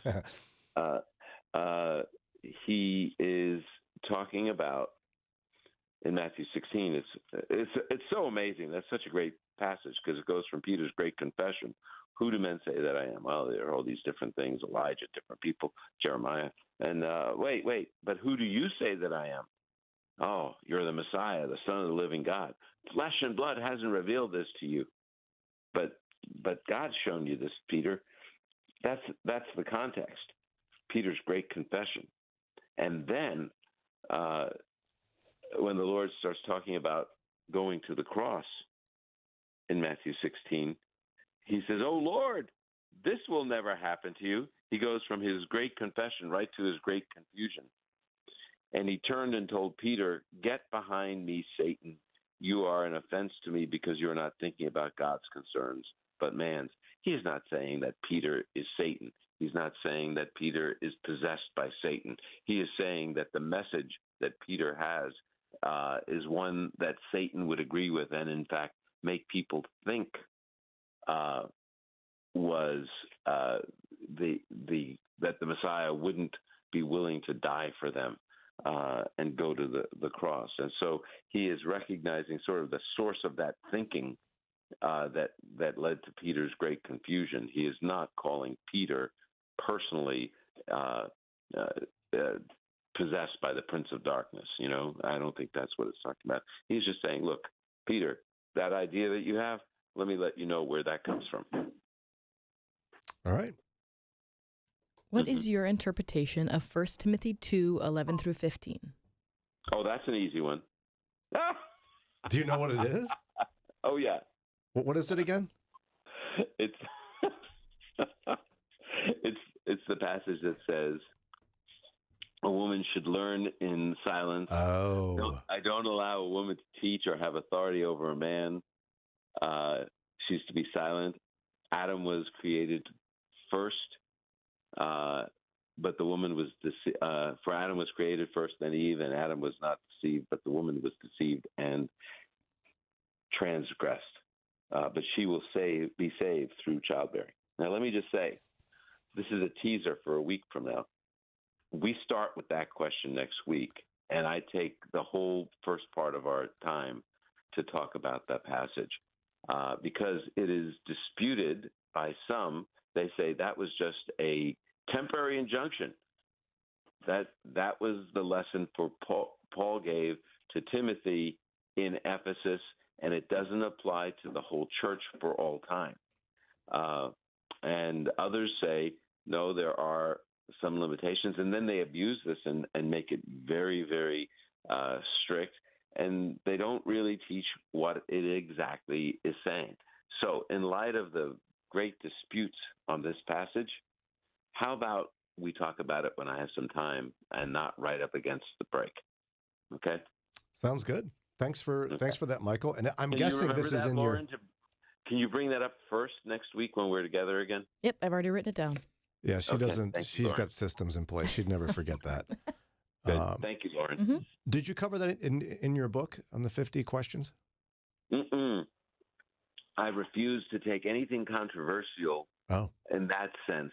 I didn't cover any because those aren't the most common questions. I would like to do a book on like 10 most controversial passages in the Bible. I'd sign you up for that right now. Let's go.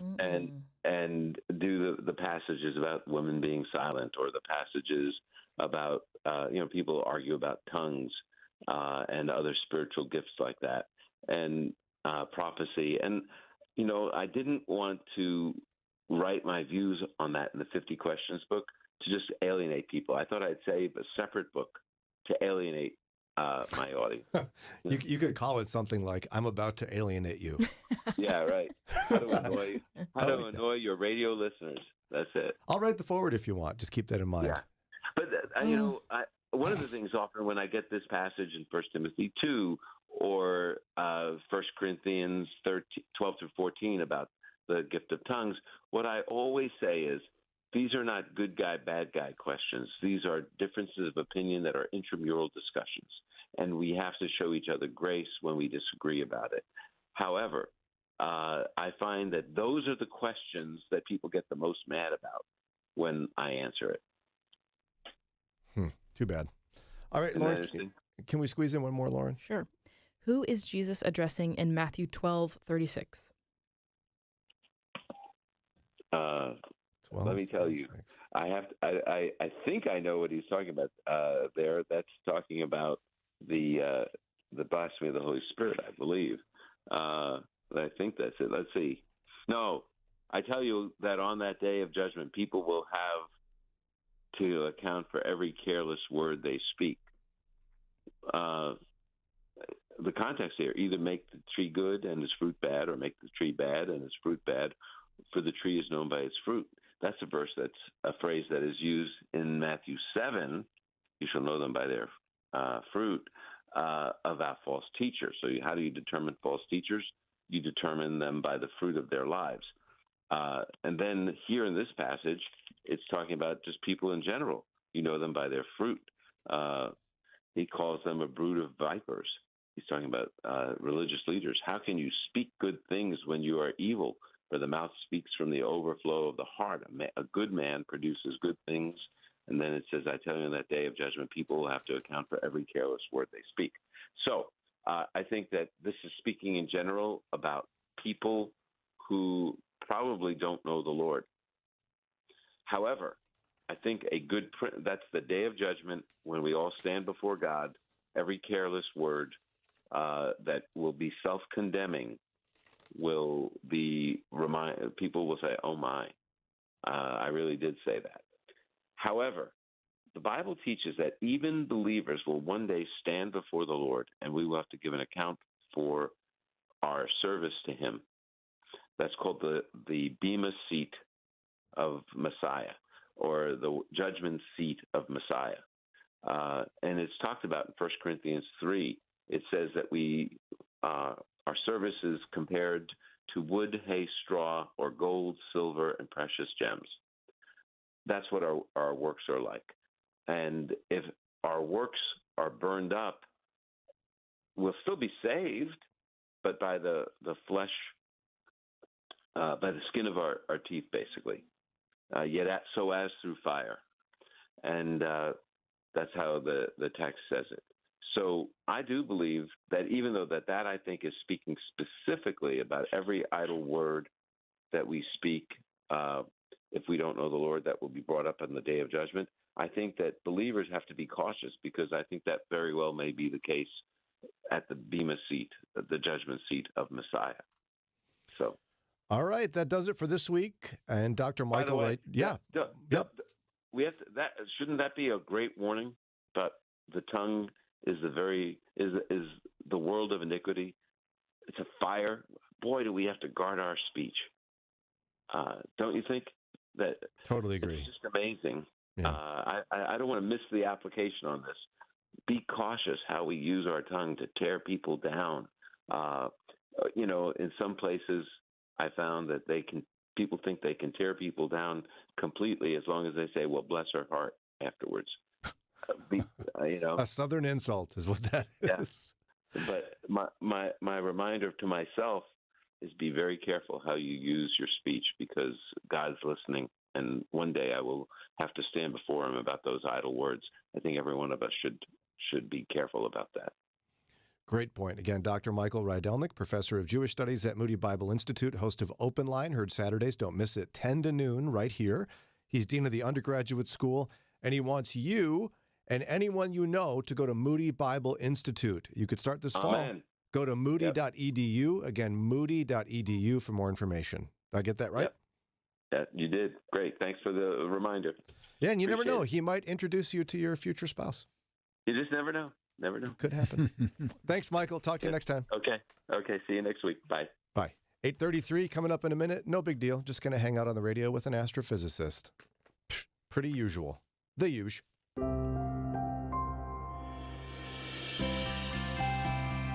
So glad you can join me today for Our Daily Bread. Our reading titled The Beautiful One was written by Dave Brannon. For more than 130 years, the Eiffel Tower has stood majestically over the city of Paris, a symbol of architectural brilliance and beauty. The city proudly promotes the tower as a key element of its magnificence. As it was being built, however, many people thought little of it. Famous French writer Guy de Maupassant, for example, said it had a ridiculous thin shape like a factory chimney. He couldn't see its beauty.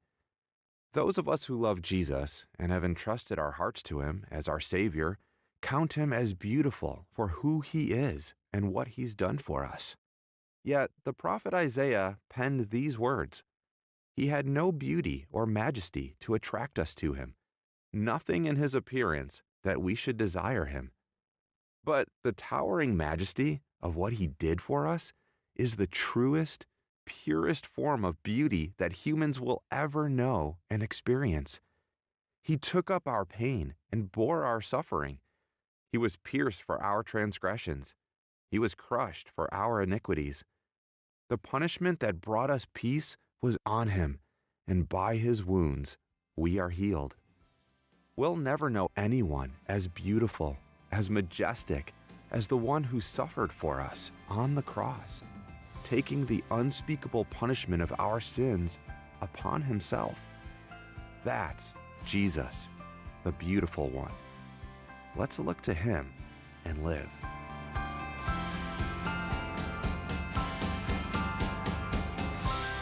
Today's encouragement was provided by Our Daily Bread Ministries. Ladies, are you looking for spiritual encouragement? Moody Radio invites you to rejuvenate your faith and draw close to Jesus at Renew, the one-day conference for women, coming to Canton, Ohio, September 7th. Your spirit will be uplifted and your mind engaged as our keynote speakers share insights from God's Word that will inspire you to pursue godliness in your home, work, church, and community. You'll also spend time in worship with hundreds of godly women who, just like you, desire a deeper intimacy with Christ. Sign up today at moodyconferences.com/renew. Don't miss out on the Renew Early Bird Special, ladies. You will have through Wednesday, July 31st to get special pricing for in-person or online attendance. Renew is Saturday, September 7th at Canton Baptist Temple. Text Renew to 440-546-2255. Deciding to homeschool is brave. The journey will be rich and rewarding, but it's also often exhausting and lonely. Here comes author September McCarthy with biblical wisdom, personal stories, and a treasure of insight in her book, Hope for Your Homeschool: How to Create a Culture at Home That Fortifies Hearts and Sharpens Young Minds. She'll build you up while helping you avoid burnout. Hope for Your Homeschool. Start strong, stay the course, and finish with joy. Available at moodypublishers.com. Keeping your eyes on Jesus in a changing culture can be difficult. Let us help. It's Mornings with Brian on Moody Radio, Cleveland. 8:37. For a lot of reasons, we love our next guest. One of them is that I get to go home, and when someone's like, "How was your day?" I'd be like, "No big deal. Hung out with an astrophysicist. Just a typical day." Kind of makes me feel important, actually. Oh, yeah. You too, Ron, I can tell. Yeah, I'm smarter for having been part of the show. See, me too.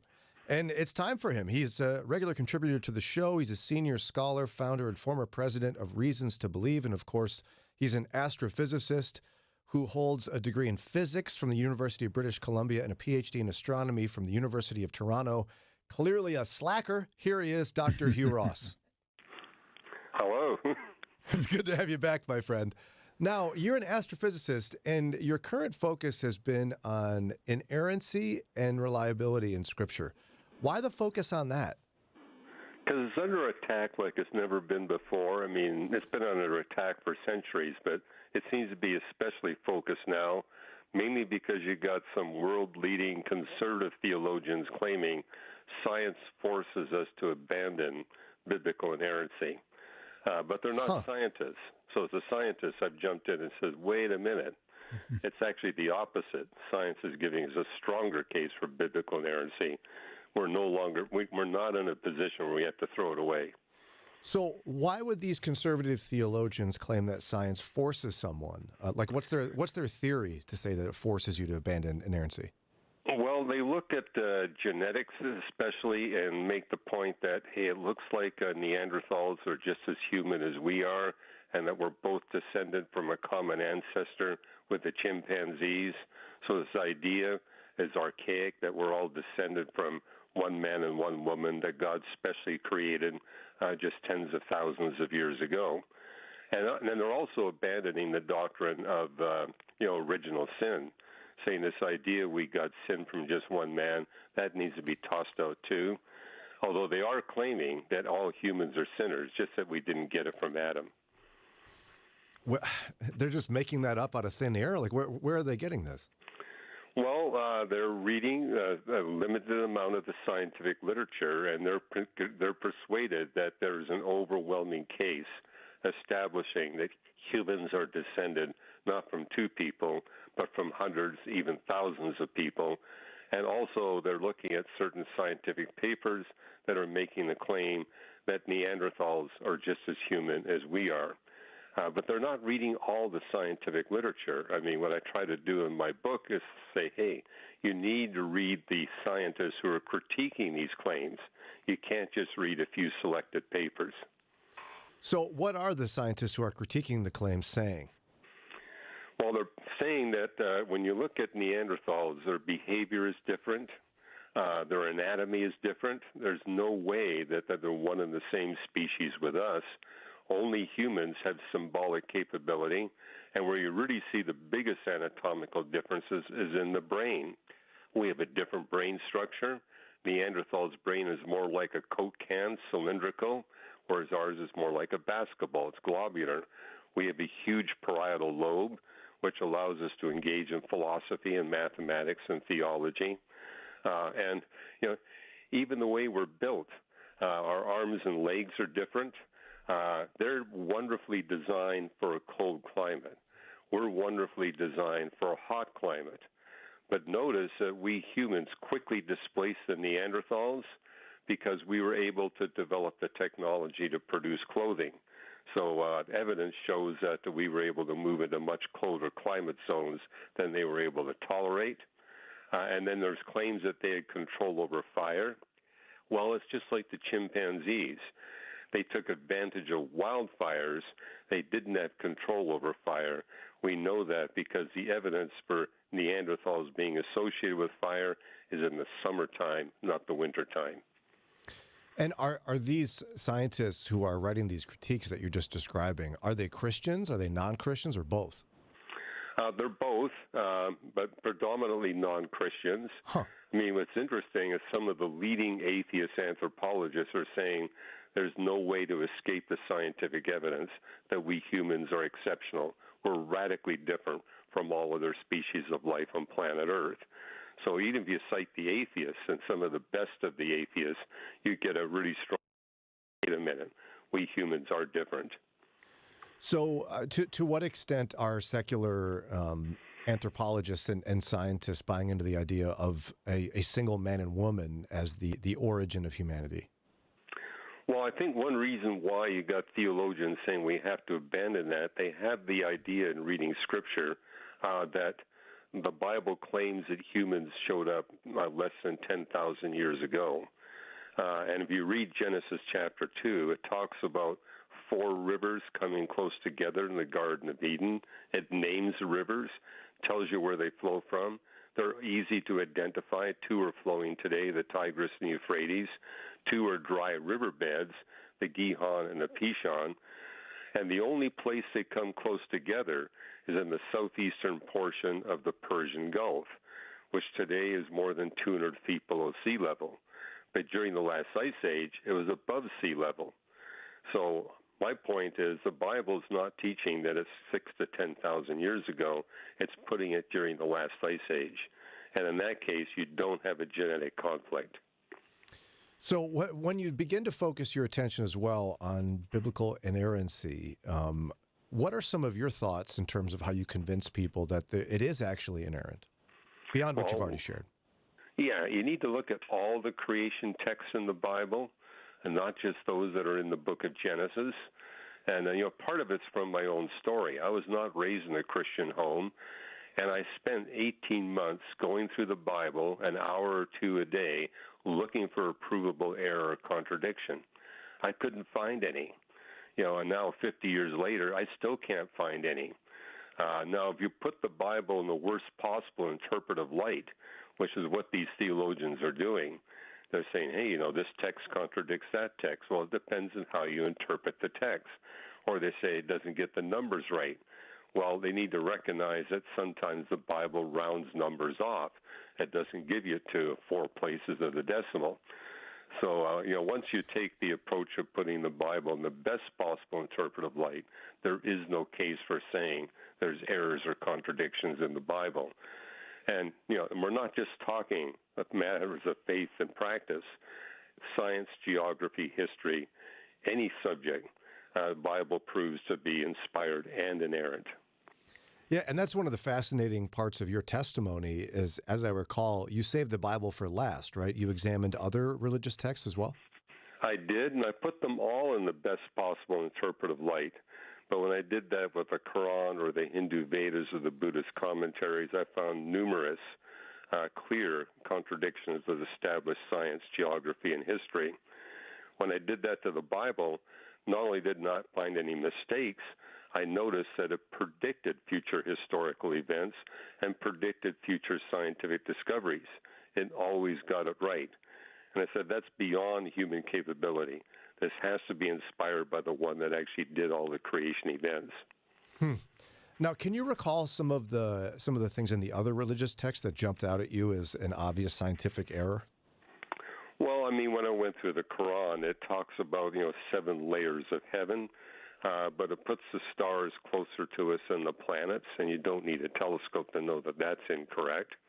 And then I noted that there was 3 accounts of creation, but one contradicted the other 2. So it's like, hey, and also what got me is how vague the text was, how repetitious it was. It's like, if this is God telling us what's going on, why all the repetition, why the vague language, and why the appeal to intellectual snobbery? That doesn't seem like a God that wants to communicate with us. And like with the Hindu Vedas, I noticed right away it taught that the universe reincarnates, that it goes through multiple beginnings and endings. And I knew from my background in astronomy that that was not correct. Didn't it also mention some sort of civilization on the backside of the moon? I feel like you said that at one point. No? Oh, no.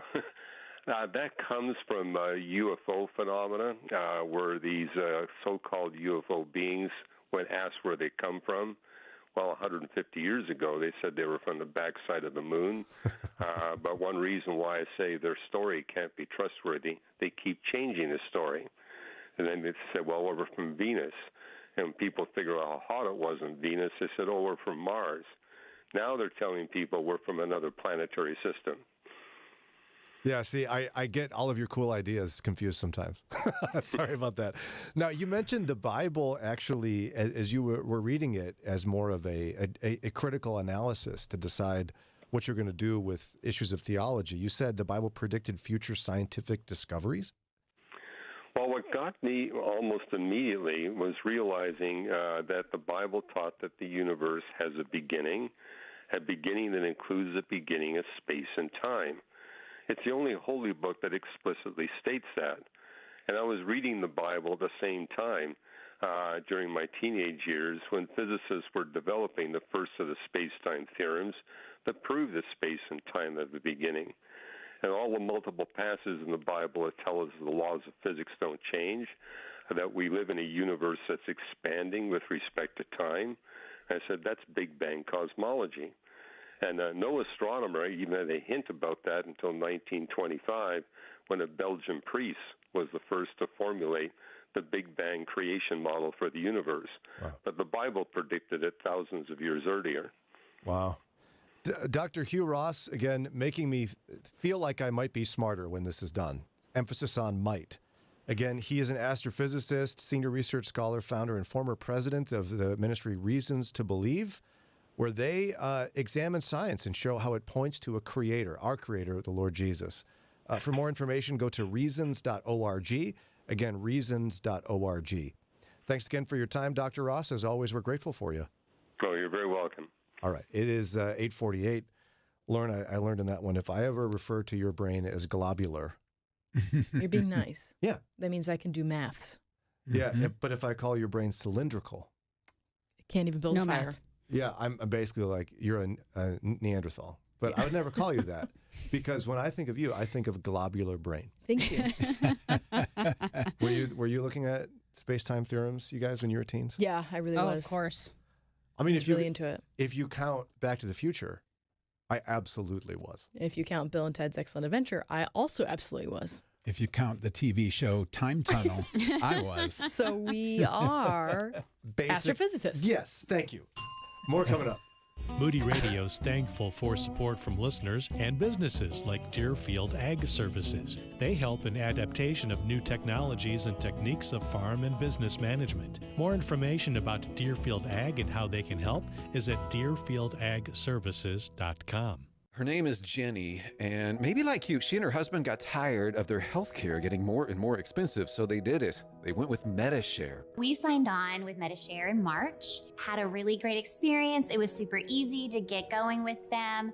And then in October of that same year, we found out that I had stage 3 breast cancer. We were put at ease with MediShare, guiding us and walking with us and saying that they were going to be praying for us. It's very intentional how they try to bless people when they know this is one of the hardest things that they're going through. They and their 4 kids thank the Lord, not only for her healing and how he provided for them, but she says it makes her emotional just realizing how she gets to pay it forward. What we put towards MediShare is going to be blessing another mom, and they're going to show up for her the way that they showed up for me. You save a lot, and you're part of something really, really good. Call now. It's 877-58-BIBLE. That's 877-58-BIBLE. 877-58-BIBLE.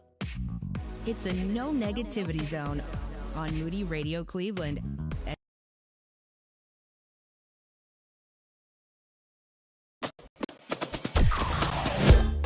Mornings with Brian. Moody Radio Cleveland. 103.3 at 6 to 9 a.m.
mix it up today. Lauren's going to take us through this.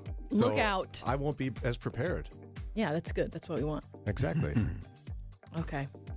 Brian, Yes. would you rather lose the ability to read or lose the ability to speak? Read. I knew that was going to be your I answer. don't read anyway. And I talk all the time.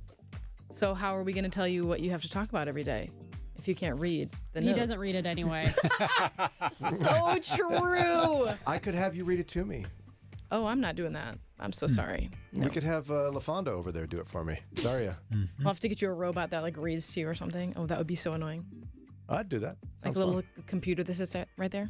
Also known as an audiobook. Thanks. No, I'm talking about like you put in the schedule and it reads to you. Like Matt can talk. Next, Oh. you're doing this, like that. Well, I like that. That was good voice. Daria, would you rather lose the ability to read or lose the ability to speak? I think lose the ability to read. I feel like not being able to speak would impact my life a lot more. You love to read. I do, but I need to be able to talk to people. Otherwise, I'm out of a job. What would you do? You'd have to watch TV. Yeah, audiobooks, I guess. I guess. Oh, you go straight to TV. I'm shocked that she wants to do that. I know, me too. Ron, would you rather lose the ability to read or lose the ability to speak? I'm with the others. I'd lose The the others. ability to read. It's not like that's going to change a lot for you. Not a whole lot. Me neither. And I need to talk to Dana. That's If I was nice. going to, use note cards or something, that would get old quick. Yeah. I could probably learn sign language, but I'm getting old to learn anything. No, you're not. I know what that means. What about you? I would rather lose the ability to speak. Really? Why? Yes. I don't know. I just feel like reading is everywhere. Like I have to read everything in my life. Oh, yeah. How would you drive? Yeah, exactly. You'd be fine. I can learn sign language to communicate. You'd be fine. You can't read the exits, though. I have to read. Look, everywhere I look, I'm reading something. Everywhere I look. So, I'm looking all over and I'm not reading anything right now. yes, you are. You just don't know it. Okay. Right. Where'd it go? Okay. Daria. Yes. Would you rather have whatever you're thinking to appear above your head for everyone to see, or have absolutely everything you do live streamed? Oh, my Oh, goodness. boy. That's a hard one. Probably everything I'm thinking above my head, because then at least I can, go away where people can't see me. That's true. I would have zero privacy if, literally zero, if everything was live streamed. Ryan? Yeah, because see, the live stream part is there'd be an archive, right? Well, yeah. Just your whole life. I don't know if I want an archive there. Maybe I can get a really big hat that would cover up the. No, it's above your head. Oh, no, I'm It's doing like what Daria does. No. I have a very special cover up the thought bubble hat. And I'm going to wear it. Done. Thank you. Like that little cartoon character's hat. What's his name? You know who I'm talking about. He has a mustache. Yosemite Sam? Yes. I had no idea. I'm glad Ron did. A 10-gallon hat. I see. Oh, wait, no, that wasn't him. That was. Anyway, That go ahead. was Foghorn Leghorn. Yep. Ron, would you rather have whatever you're thinking to appear above your head for everyone to see, or have absolutely everything you do live streamed? I'm afraid either one would be total humiliation. Absolutely. Wow. I think everything I do live streamed. Really? If you know this is going on, it's Yeah, right. not a secret. Not a secret. Because I could try to be more careful about what I do. Not pick your nose. Sure. I guess never pick your nose Never again. pick your nose. Well- Not picking your nose. I'm out. Yeah. Wow, there's so many things you just have to stop doing. But I don't have that good of control on my thoughts. Yeah. And somebody's going to say something to me and it's going to pop up and I'm going to lose a lot of friends that way. Well, the live stream also kind of implies that, in the shower, you Oh, see. I didn't even think of that. Yeah. It's literally zero privacy is where my mind went. And then we Yeah, saw it in I'm- your thought bubble. Yeah, I'm going live streamed. I'd rather be live streamed than every thought. Really? I don't need anybody else knowing what's going on in here. Now you're making me curious. Well, you'll never know. So, Yep. Okay, last one. You can only have one meal a day. Would you rather big lunch, big dinner? We have to go fast on this Yeah. one. Big dinner. Daria. Big dinner. Ron. Big lunch. Big lunch also. I don't want a full belly going to sleep. Full soup belly. Not Well, doing don't that. eat right before bed. Done. Okay. We go to bed at like 8, Brian. 4 p.m. Well, yeah. Then I have dinner like I'm at a nursing home. What's the big deal? Yeah. All right. That'll do it for this week's edition of Would You Rather and of the entire show, Mornings with Brian. Thank you, Lauren, for taking that. That was lovely. Thank you. I don't know if that's the right word for it. It was fun. Okay. How about that? Okay. We got to run. Tomorrow's Thursday. Dave Safransky answers your financial questions.